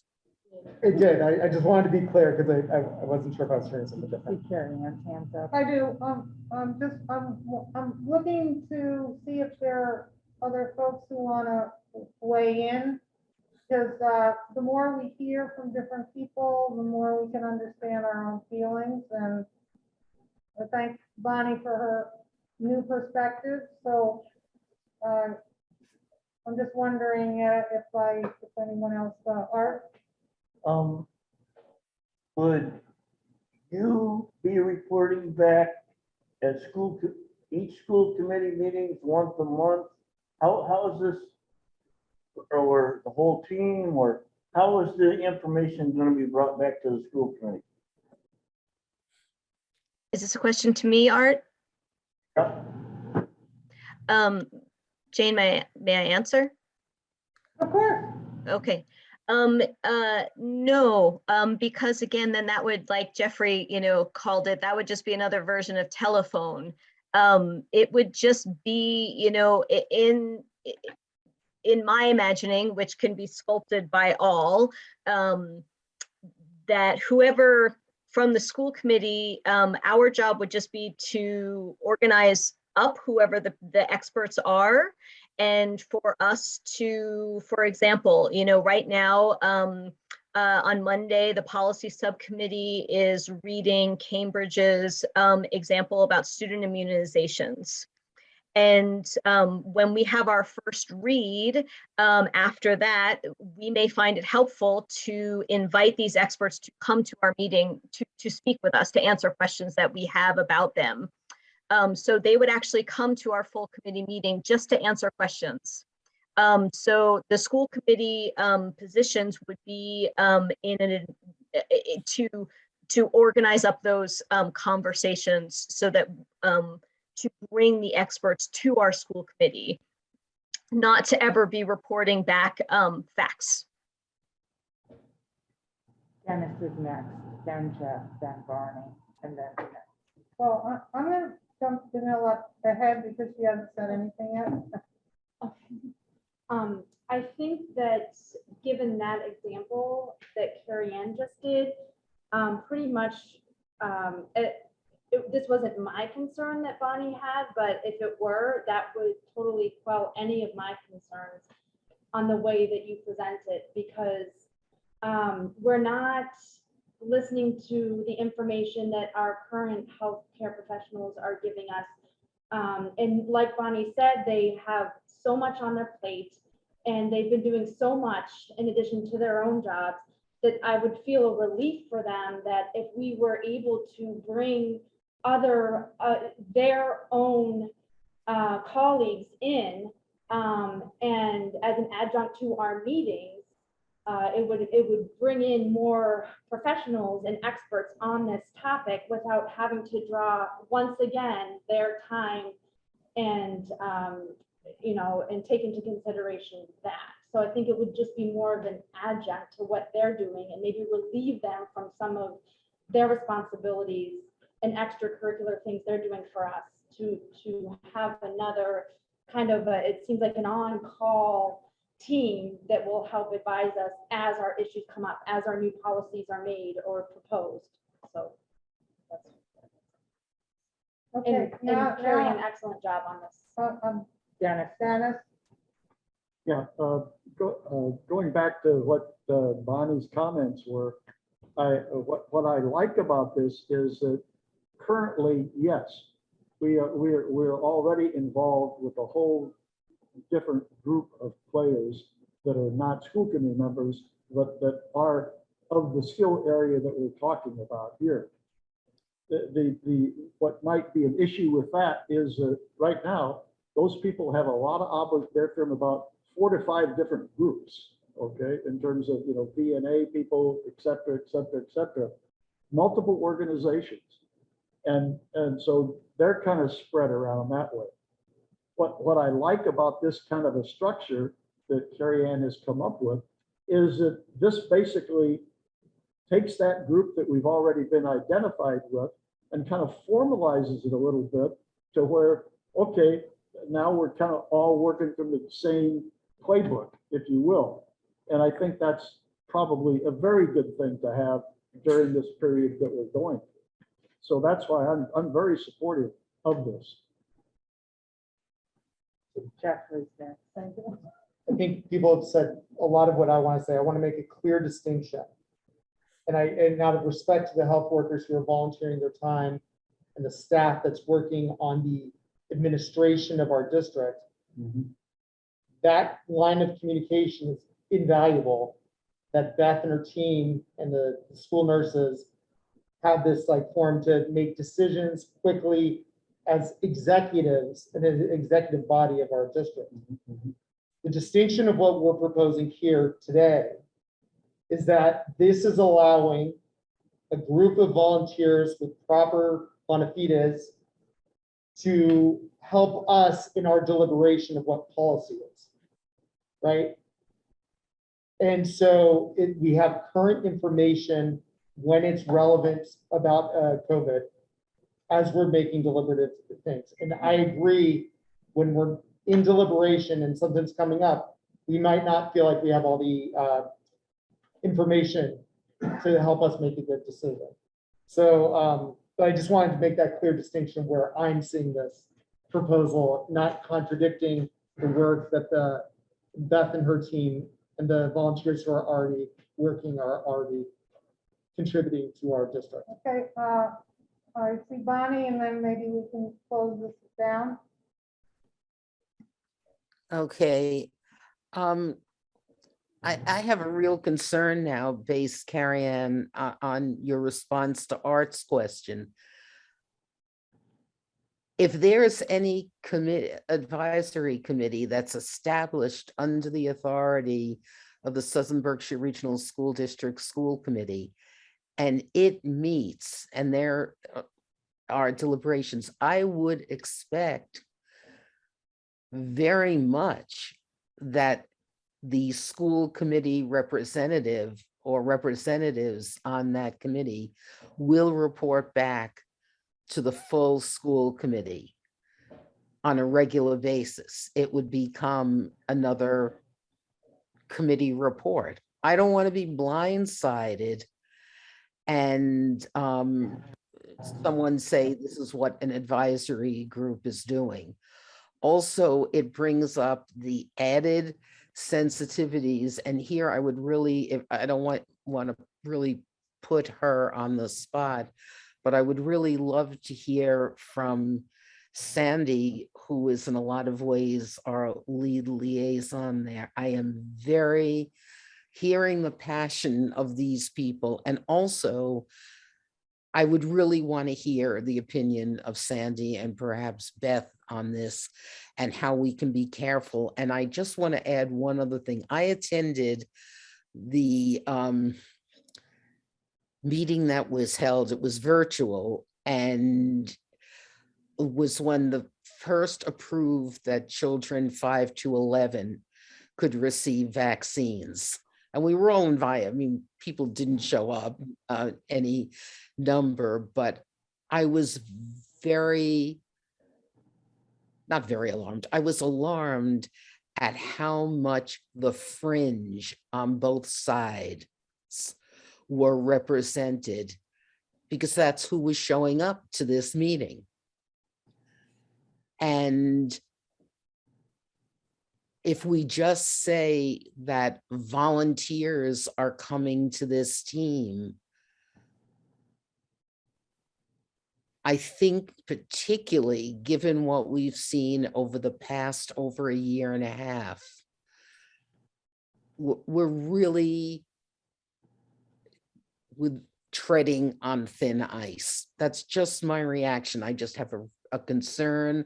I have a concern about alienating the incredible professionals in South County who have been working so hard and overtime and, you know, going from parking lot to parking lot. We have so many incredible professionals. And are we now saying something that will in some way offend this group?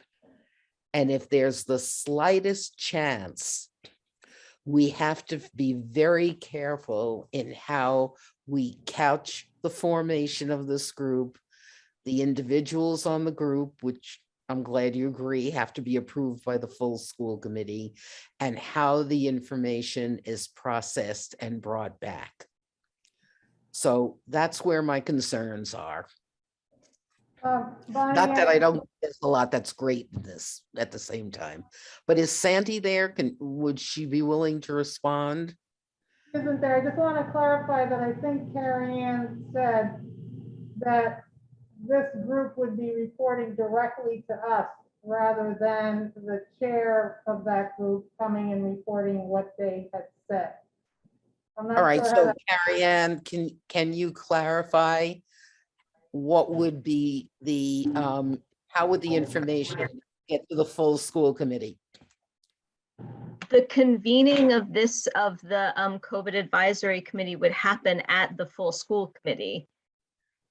There wouldn't be the opportunity. It's in this way, it's a little bit different than having where they would be like getting together and like they wouldn't be meeting separately and creating an opinion to present to us. You know, it would just be a matter of doing the organizational pieces that are required by open meeting laws of like saying, okay, sending out, we would decide what we want to have information on, such as childhood vaccines for the 5 to 11-year-old population, and invite them to come to our full school committee meeting. As Dennis said, this is just an opportunity to formalize some of the avenues that have begun in terms of direct access for the school committee. I appreciate your concerns, Bonnie, immensely, and I have no intention of undermining any relationships. If anything, I'm hoping that this is an opportunity to strengthen relationships in maybe not so obvious ways, as I said earlier, about our deliberations and learning about COVID able to happen in this type of a context. Please do not take that I'm saying, when you say I, it's you individually. I'm looking at the position of us as a full school committee, that the communication would have to be so careful. I'm only asking that we be very, very cognizant as we go forward. It won't rely on one person. It is us as a full school committee's position and reputation. Oh, you wanna, I think we're at 5 of 8. I'm going around a little bit in circles. I'd like to give an opportunity for Beth to speak about it if you desire.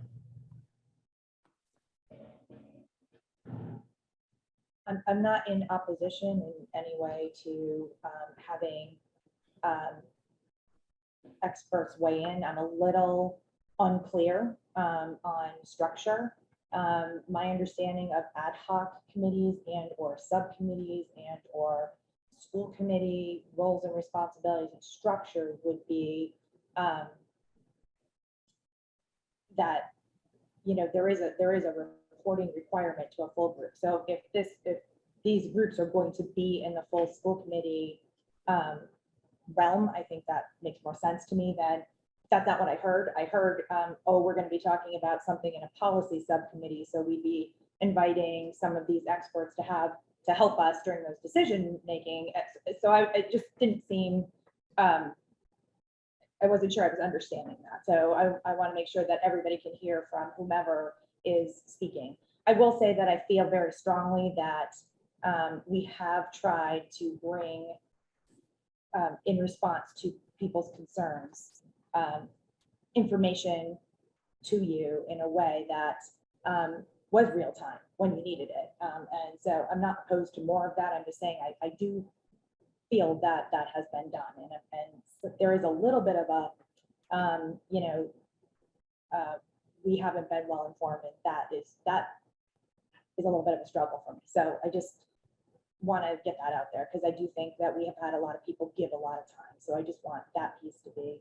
I think the more we can learn and the more we can make good, strong decisions in the best interest of kids is really all I'm interested in. So I'm happy to support in any way that I can. I just want to close this down by saying, if we had a state board of health and a governor who would take a position, we would not be spending these hours and hours trying to do the right thing.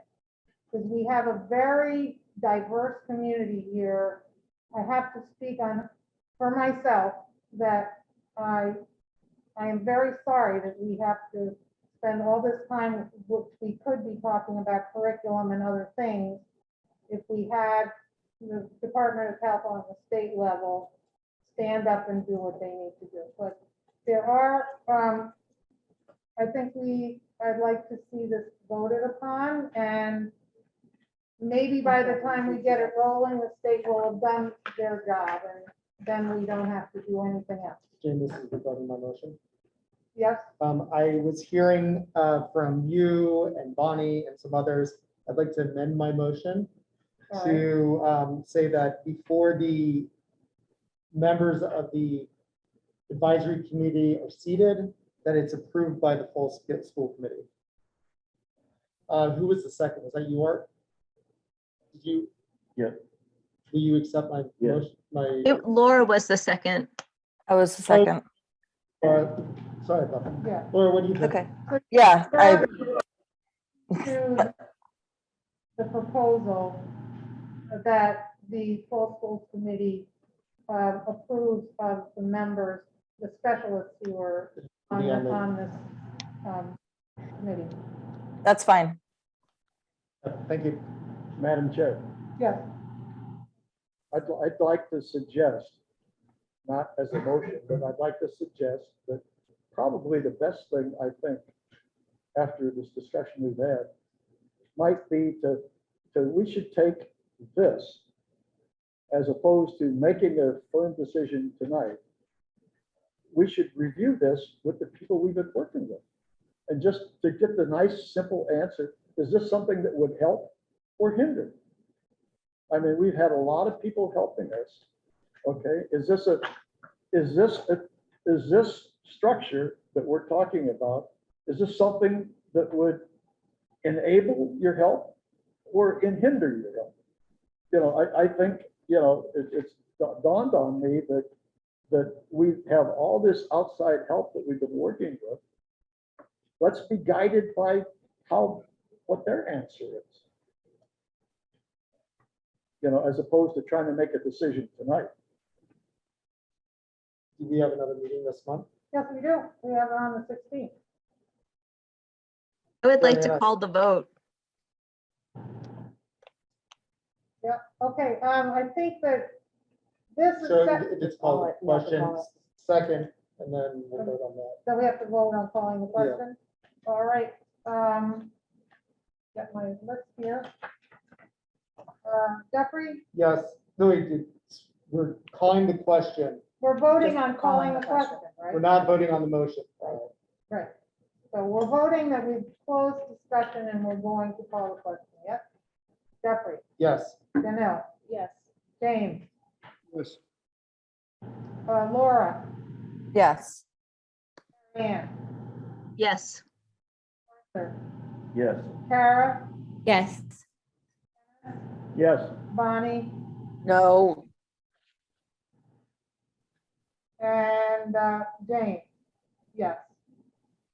Okay, now we're voting on the motion. As amended with the addition that the school committee approves of the specialist on this advisory committee. All right, so Jeffrey, yes, Janelle, Yes. James, Yes. Laura, Yes. Carrie Ann, Yes. Arthur, No. Kara, Yes. No. Bonnie. no. Oh, boy, you're not gonna do this to me, are you? One. Okay, it doesn't matter what I vote. Right. Ah.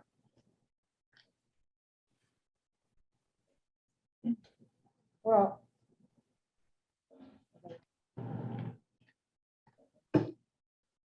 I see both sides very clearly, so I'm having a hard time. So I think, I'm gonna say no for now, but if the motion carries 6-4, so it goes ahead. And, so the next step will be to, I don't know whether do we include that we're having two people running this together? it's only one. It's only one. Yeah, that was my motion.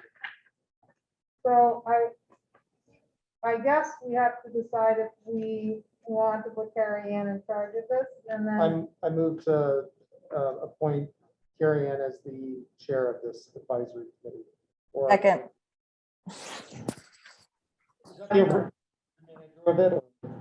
yeah, I think the initiator, can we say? I meant the initiator. I don't know, I know, it's not a official school committee, Yeah, but the leader, help me. The catalyst. Say the coordinator. coordinator. I'm gonna amend my motion that I nominate Carrie Ann as the coordinator of this. Okay, so we have a motion to, That was my amendment, so Laura has to second it. Second. make it clear that I got the it, motion is now to appoint Carrie Ann as the coordinator of this group. And we have a second. All right, so now we go through. Jeffrey, Yes, Janelle, Yes. James, Yes. Laura, Yes. Ann, Yes. Arthur, Yes. Kara, Yes. Dennis, Yes. Bonnie, Yes. Jane, yes. And I would direct everyone who has an expert that they've come across that we haven't heard from or could be useful to send those names to Carrie Ann. And if you wouldn't mind copying them to me, that I can support her in her work. Jane, my pronouns are they, them. Yes, I know. There Oh, we go. sorry. Thank you. I'm And with thank it. you for your support today. I appreciate it. I'm with, I get it 75% of the time. Pretty much, I'll try to get 100%. All right, so now we are going on. Madam Chair, Yes, I move that we do take the steps that I recommended in terms of reviewing this with the people that we're working with now to get their opinion.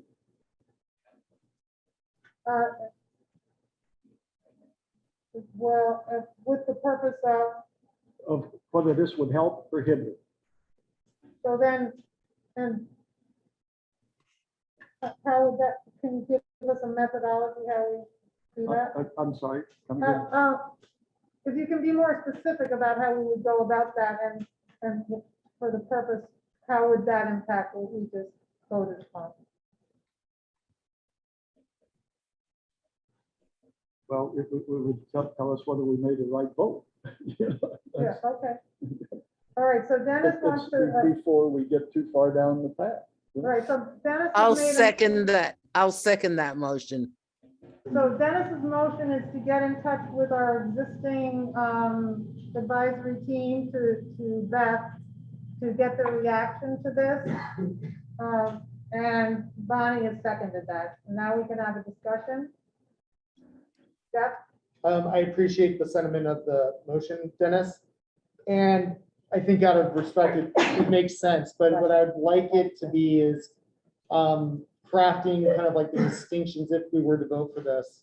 And I'd assume it'd be on Carrie Ann's plate to draw the distinction between the work that they've been doing directly with the administration as an exec, helping the executive function, and how this is distinguished by helping the legislative deliberative policy setting function in a different way, and to frame it in the context of, you know, this is not trying to hinder the work that has already been done or continue to do with those volunteers. Carrie Ann, do you have? something Yes, to add? I appreciate what Jeff was saying, and I just want to add to it that that this is in hopes to help the school committee, again, that of this distinction between the management and the governance, and is not in any way to undermine, and that I would be happy to speak with any of the people on the public health team to gain their input of how to make this initiative even stronger from their perspectives. I think as more as a matter of course, it's by the chair to be involved with the conversation as well. And I think it would be a good joint effort of maybe you and Carrie Ann to move forward on that, if we vote this through. Okay, so let's put this to a vote because we're at 5 after 8 here. So we're voting whether to make contact with the Beth's advisory, COVID advisory group in regards to this initiative. It's the district public health team, so. District public health team, I'll write that down again. All right. Can we just So- clarify exactly what we're asking of them in this motion? Are we asking of their opinion, or are we asking something specific? The bottom line that I had made in my motion is, would they look at this as something that is helpful or that would hinder? That's it. Help or hinder who exactly, Dennis? Can you specify? But the people that are helping us, would they look at this as a way of expanding help or hindering what they're doing now? So would be asking like for their blessing or just presenting what we have voted on, like a. If I could just maybe make a suggestion, I think really all that, I think what would be nice and is all I would say is, I think we're trying to be thoughtful about how thin people are spread and how much people have volunteered. I just think it would be a nice opportunity to say to these people, if you have an interest of being one of these experts and you want to do that's fine. You know, I don't want them to feel like none of their, they don't feel like they're adequate and we're getting a bunch of other people. And I don't think that's the intent, but I think that that would be the nice discussion to have.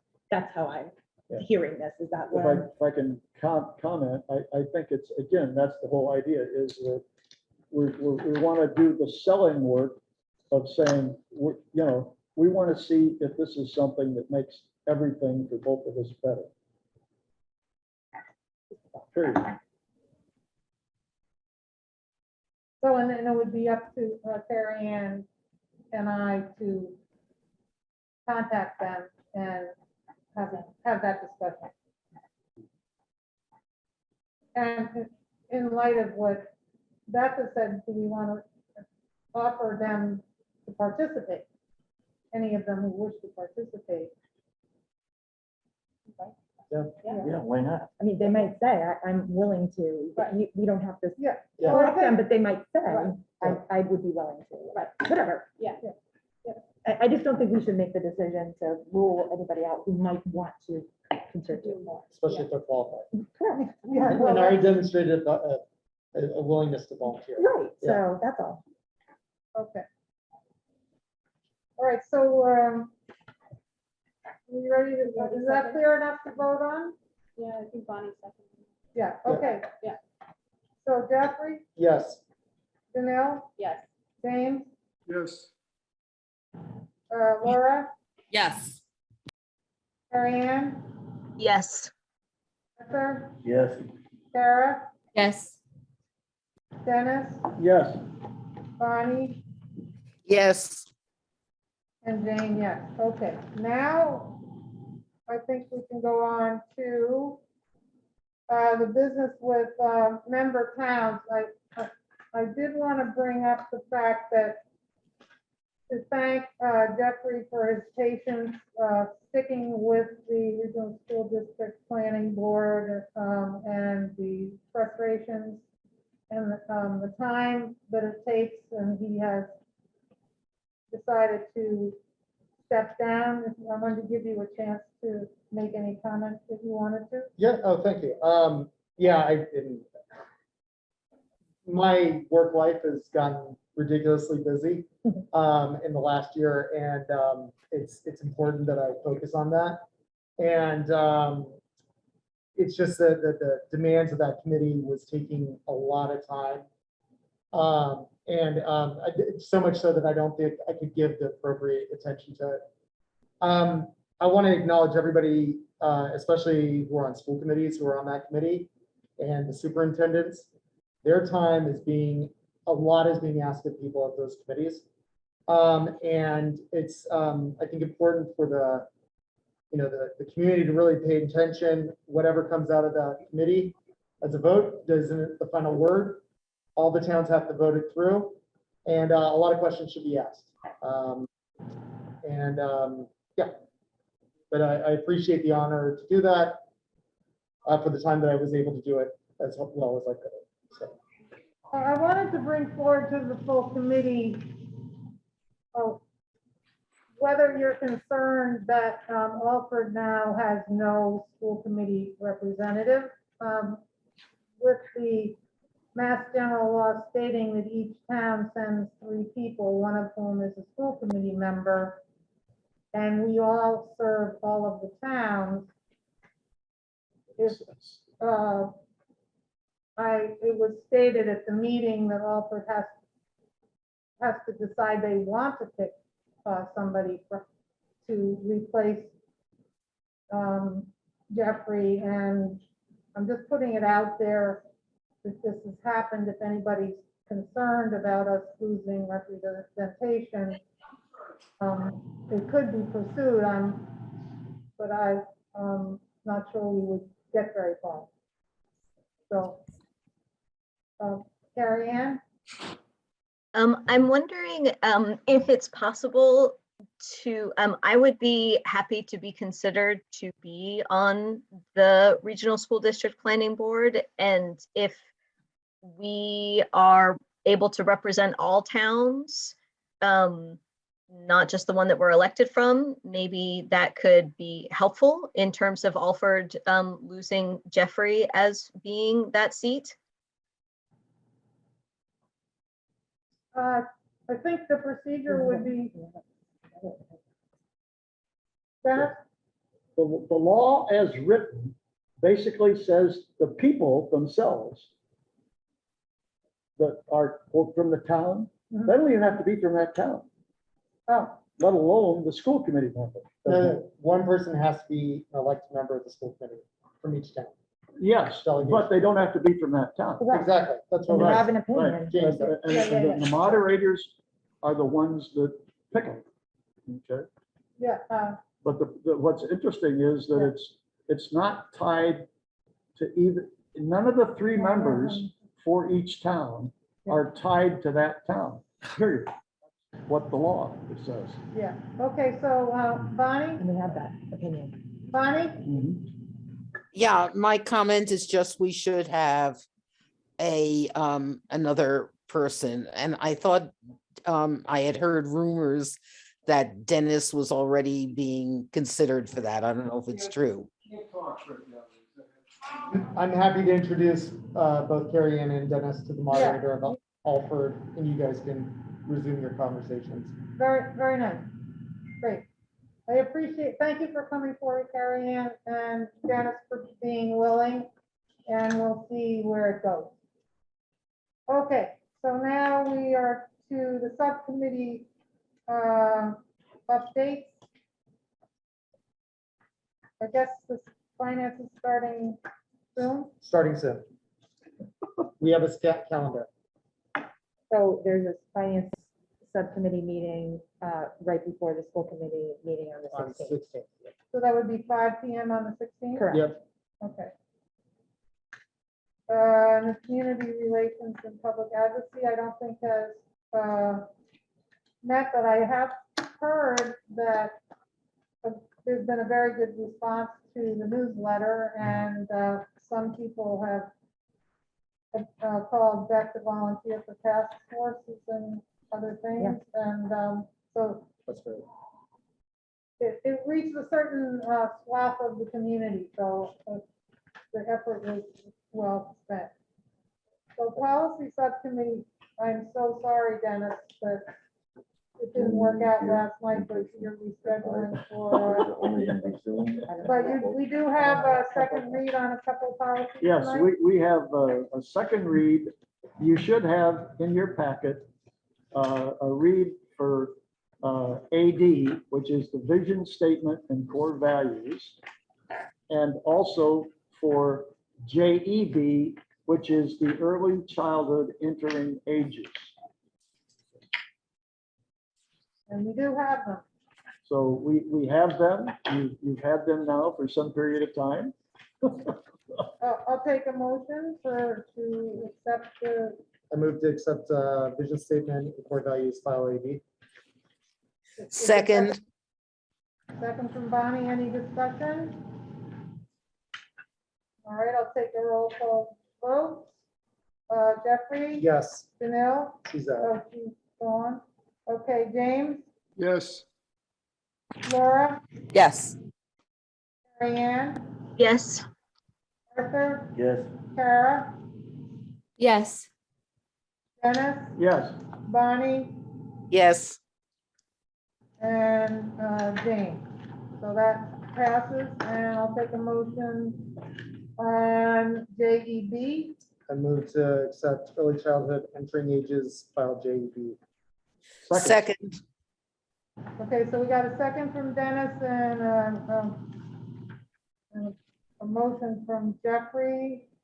And now let's do a roll call vote. Jeffrey? Yes. Janelle, no, sorry, James? Yes. Laura, Yes. Mary Ann? Yes. Arthur? Yes. Kara? Yes. Dennis? Yes. Bonnie? yes. And Jane? I just, if any of the people are still, Alana's not on anymore, but the first and second read issue is a traditional, but if we decide we want to do the first and second read in one meeting, there's precedent for us doing that Yes. if we need to, so pass that information along. All right, so, Bonnie, you want to give an update on negotiations? Yes, we had our first face-to-face meeting with the SBREA. And basically it was just to go over ground rules. Our attorney was there and their regional representative who represents all the unions in Berkshire County attended, as well as the team. The ground rules were slightly amended and were passed. We've now set up the next 4 meetings, 2 to take place in December, 2 in January. And just for your information, during this period of time is when there are presentations for any contract changes. And that'll be done through 3 rounds. And all of these sessions take place in executive session, as contract negotiations are one of the 10 areas where action takes place in executive session. So we're moving along. Each of these sessions, the next 4 are scheduled for 4 hours each, as they involve, we're trying to do each of the different units. Unit A covering the teachers, and then the other 2 units in terms of paraprofessionals and cafeteria workers. And then I don't know if you guys are hearing all the thunder over Sheffield. And then it's really loud. And then the custodial staff. So we'll keep you apprised as we move ahead. Anyone have any questions? Okay, that's my report then. Oh, just one other thing. Now that we have a new person added to negotiations, I will be sending to the team members, the committee members, the latest version of the ground rules now, and information on obtaining the contracts and the MOUs. Thank you. And thank you, and also a summary of the dates that we need to set, and times we need to set aside. I know you sent it out, but if you won't mind sending it again, it would be great. I will.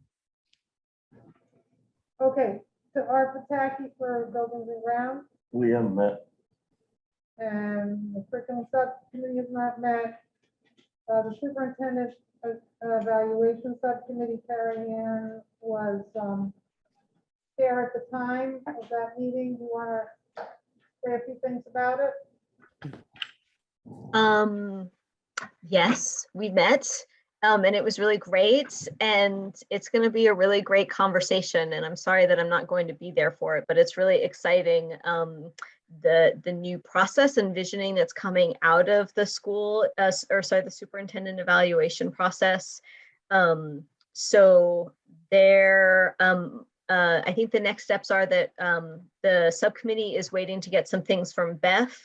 And then hopefully in the next meeting or so, there will be something to report out to the full committee. Yeah, I think we were hoping to get it on the agenda for the 16th if possible. Yeah. And, okay, so no executive minutes. I actually wrote a report from the chair, and it being almost 25 after, I'm not going to read the whole thing because the first paragraph we've already talked about the diverse experience of everyone on this committee, and I'm hoping that we can work together well. I did want to say that one thing in particular here. Over the past 38 years working with the district in various capacities as a parent and an educator, I've experienced the different leadership styles of various superintendents and principals, but the role of the school committee in the success of students was never clear. Before running for school committee in 2018, I served alongside school committee members on the search committee that hired Beth, hiring her as a change agent. It was then that I realized that the power of the school committee to improve student outcomes lies in the district leader that they hire. Now that I'm on the committee myself, I understand that this power continues to be exerted through our work to support the success of the superintendent.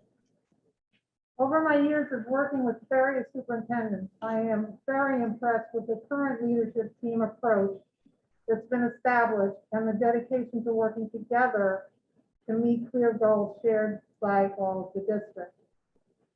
So this is no easy task for us as school committee members to really take in the journey that this group is experiencing with the added stresses of the pandemic and the regional school district planning board. I'm hoping in 2022 that we together can take time to train, have conversations, and patience so we can keep our focus on the success of our students through our work with the superintendent. As you know, the chair is the servant of the group. Our success really depends on your efforts and clear communications between us. And I think we touched on a lot of that already tonight, and I take this really seriously. So, on to that. So I'm not going to do a full report. I will say that I have been working in, that free time schedule that we have to diligently at night to work on the collective goals, which is what Carrie Ann was referring to from between the school committee and the superintendent, and laying out our commitments as it aligns to our district improvement plan with action steps, and which I plan to get to the school committee in the next few days. And you guys can take a look at it. We could set another meeting, and I hope to bring this forward with the school committee approval and additions for the 16th. But this is a really exciting opportunity, and I think, like Carrie Ann was saying, this is a different way to look at how we work together collectively as a governing body between a superintendent and the school committee. So change takes, as part of the research I did with the dissertation, 7 to 10 years to really be effective and really make headway. And I feel like we've really gotten some traction even with COVID. So I'm really excited about this kind of opportunity to do this work with all of you. So with that said, I also, I, like everybody else, have a tremendous amount of dread when I have to report the latest COVID numbers. And we have, there's clearly been an uptick, as I forwarded to the school committee members, Amy Hart's recent report sharing, just the issues in South County and Berkshire County in general. So I had a lot of conversations via email with parents, with school committee members, with community members, asking for different ways of reporting it. I saw through the listserv today. I just want people to understand there are basic protocols that are given to us by the state with ways that we are to report information, and we have been complying with that. It is getting out of control where I don't even want to press the button because I press the button and there's another case of some nature. So I'm trying to do it in a way that consolidates the information to people, that is timely, that make sure that people know what they need to do and what's happening in the district, but is not overwhelming and anxiety provoking because we're doing it every 3 seconds. So I put together a quick chart, which I sent to the school committee. I will be happy to post it. I have talked with some of my local colleagues. They are doing that. They are doing charts of numbers of student and staff that have tested positive, where the locations are. And I think we're going to put it right up on the website as an indicator. I will include this in by doing that tomorrow. I had done this right before we came in today, so I sent it to the committee, and because I'm talking about it now, it will be a public document. So I will put it up on the website. And we're going to make some improvements to it, but I wanted to get those quick figures out and make sure that everybody knows where, because it's hard when you're doing it piecemeal and things are adding on. What is happening out there? I think we're staying overnight. Yeah, I don't even want to think about it, but at least this gives some of the information, I think, in the way that some of the school committee members had asked for today, which was just to kind of identify where we are so far with notifications. So, Carrie Ann, I see you have a question. Yeah, thank you so much for putting this together, Beth. It's really, really helpful to see it in this way. I'm wondering, can you tell us at all about like obviously this is alarming. There's a lot more cases that are happening. And if this was last year, a whole other set of protocols would have been in place in terms of schools shutting down. And because we don't have remote learning as an option anymore, what are some of the conversations that are happening within your circles about what to do about this? It's very clear that we have very specific things we can and can't do right now. Remote learning, that has not changed. They are very clear about making good decisions of, having testing available and having the test and stay option, and having, what I think the overall goal is what they would say is that they want to keep people in-person learning as long as they can. Because of the age of our children in the South Egremont School, we were able to, that was something because that is not a required grade level, that one we could close down, that classroom in essence. It was one classroom, but because it's not a required grade, that can't happen according to any state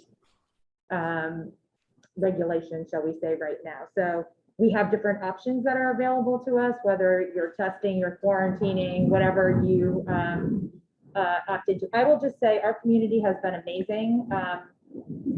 Everybody has been participating, doing whatever they need to do. People have been covering for each other, taking care. Most of these exposures, frankly, came from outside exposures. They're not school-based exposures for the most part. There's been a couple of kids who have come down, during the day, symptomatic. It's going to happen at some point, but really we have not had this level, but we did anticipate that being holidays coming up and people would be, most of the people had known they had gone away, they had something come up in the family, someone didn't feel well, they stayed home themselves, got tests outside. They haven't even been in the school, so that has minimized the spread as close contacts, things like that. But it's going to happen, and we have to be prepared to handle it in the ways that are available to us. So that's what's been happening. I wanted to at least give people the numbers and the sense of where it's happening, and we're going to continue to be diligent with our protocols and practices, and Hopefully, we'll get through this. I don't know what to say other than we have to, I think we have to be strong and stay as calm as possible, because there is a lot of anxiety and kids need us to be responsive and calm. So that's what we're doing our best to do, support each other and stay calm and give as much information as possible to the public. Small question. A couple months ago, like you and Julie and a lot of the staff got trained in having to administer the tests because the service agency is having a staffing shortage. Has anything changed with that? Like, are you seeing better numbers from the testing agency to? They weren't really having a shortage. It was just that there was one time where they had been exposed, so they couldn't come into the building. Okay. So that was just kind of like a precautionary, you never know. What if they get exposed and they can't come in? We want to still be able to provide the full testing. But it hasn't happened since. They've always been here. We did have a change though, so Julie, we have activated our own. So we did, they assigned us new nurses. So I became, it's been a couple hours doing full testing this week. But because they didn't know their way around the building and, but it's all good. We all do what we need to do to make it And thank you happen. for everybody doing what needs to get done. Yeah, amazing. So I think, people don't necessarily realize how many different hats a lot of people are wearing. And it's amazing, truly, that you'll see administrators teaching classes, pool testing, making lunches, as well as teachers. I mean, everybody's covering everything. It's amazing. It's amazing. But that's the nature of a small district. So I appreciate that. And we're doing our very best to get timely things out and meet all the requirements, but I want to do it in a way that is thoughtful, responsive, calm, and consistent, so that people know what to expect and it's not anxiety provoking every 10 seconds to get a message from me. I don't even want to see a message from me. So, I get it. So this is a different approach we're going to try to take to streamline it a little bit and have that data available to people. So I'm not going to talk anymore until we get to the business portion for a quick second. Yeah, good. All right, I can talk to Sandy and I. Wonderful.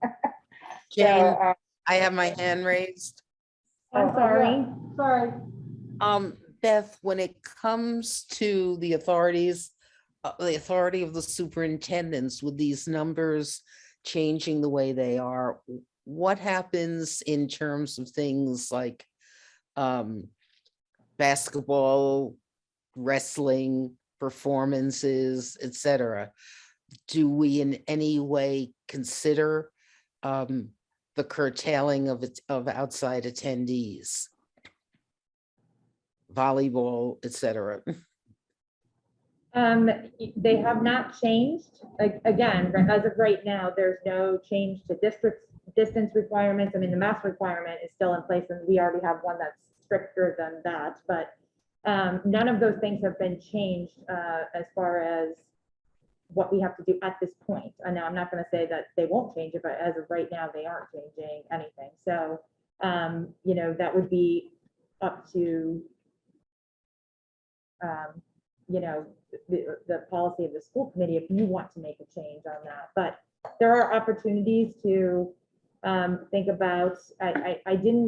I wasn't at this meeting this afternoon, so I would defer to Sandy, and we haven't connected as of yet, but I don't want to say right now we have the opportunity to test people who are participating in the people who would be participating in the play or in a school-based activity to ensure that it's okay for them to perform or do those things. But outside public would have to be tested outside, we can't do that.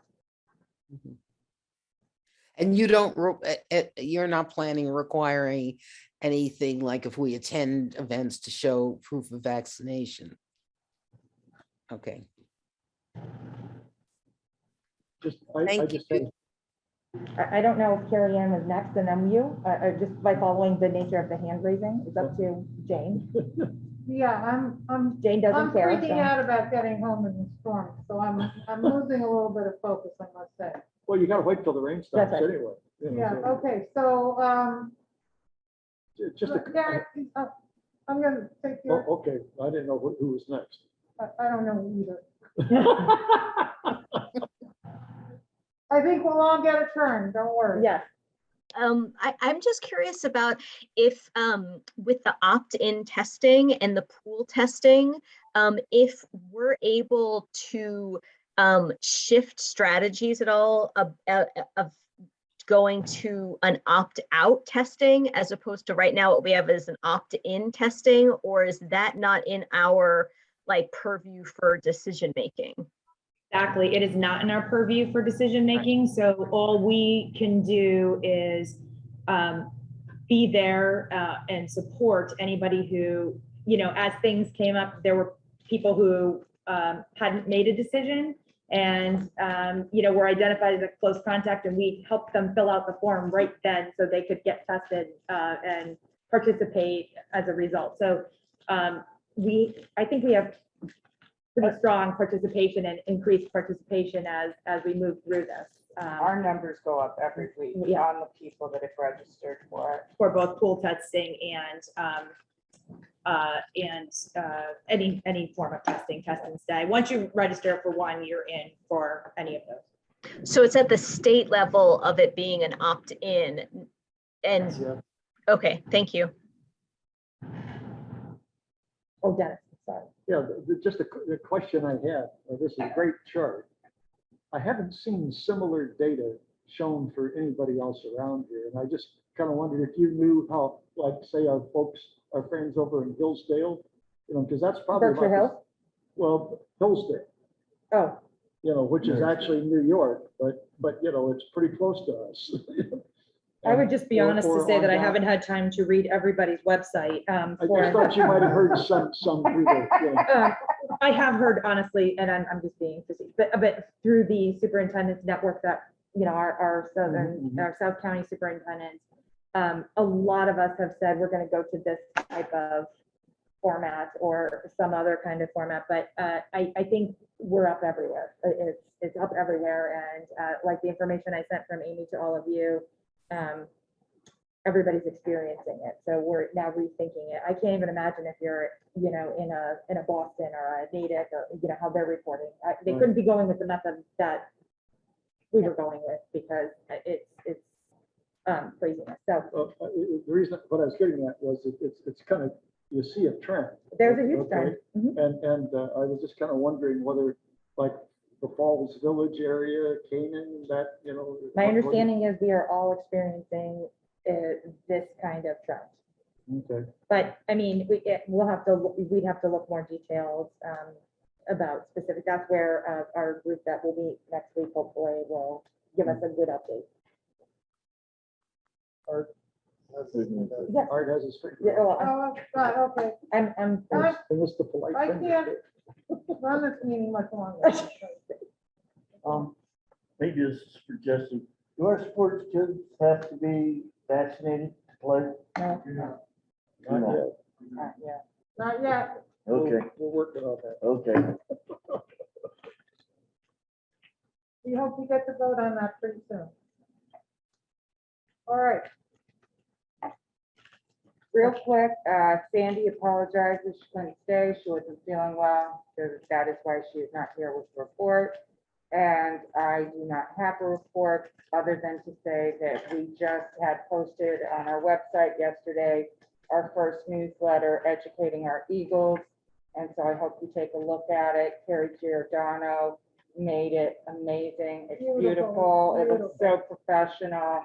And to all the great work that our teachers are doing and how nicely it's highlighted in that format.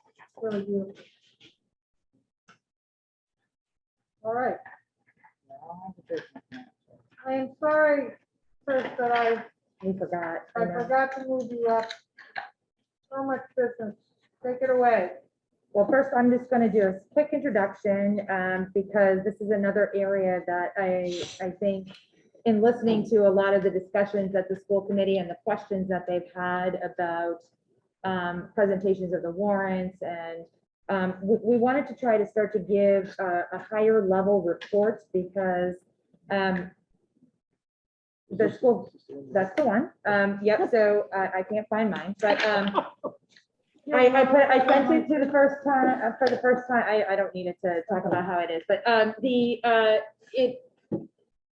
school committee's role is to have oversight over the big picture, and you're welcome to any detail, but I thought it would be relevant to be able to share where we are as a district at this point in the school year with our operating expenditures in the categories. We chose to report it by function so that you could see that as a DESI category that is a regular financial statement for classification for school districts. So I'll let Chris talk about it in depth, but it at least shows the different areas of the budget and gives you a sense of how we're doing with budget progression as we move forward. And this is in response to hoping to answer some of your questions and concerns about where we stand.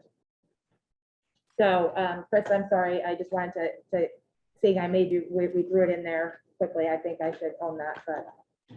Okay, so Chris, we're going to your budget transfers page.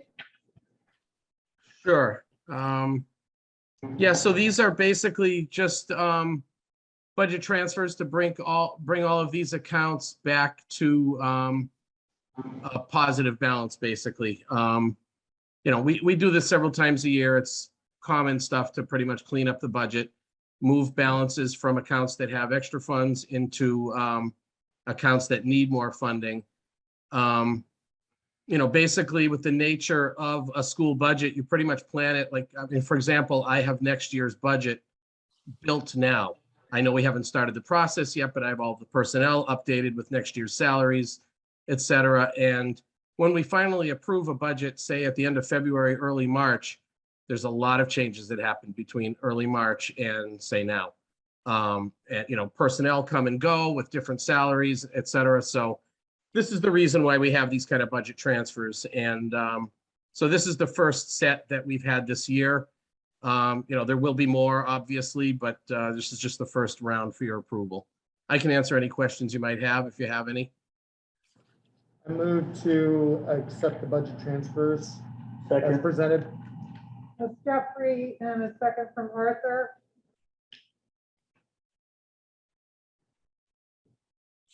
Any questions? Thank you for your clear introduction of that, Chris. Take a roll call vote. Jeffrey? Yes. James? Yes. Laura? Yes. Ann? Yes, and thank you for this level of detail. It was very helpful. Arthur? Yes. Sarah? Sarah, did you sign off? Yep. Yeah.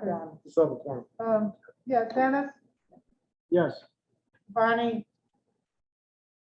Bonnie? Yes, and thank you. Yes, and thank you, Beth, for providing this approach. And Jane? Yes, I ditto that. Very helpful. Makes me feel secure. Nice blanket. Yeah. That's what it should be. So I think we've reached the end of our agenda. Let me just check. Motion to adjourn.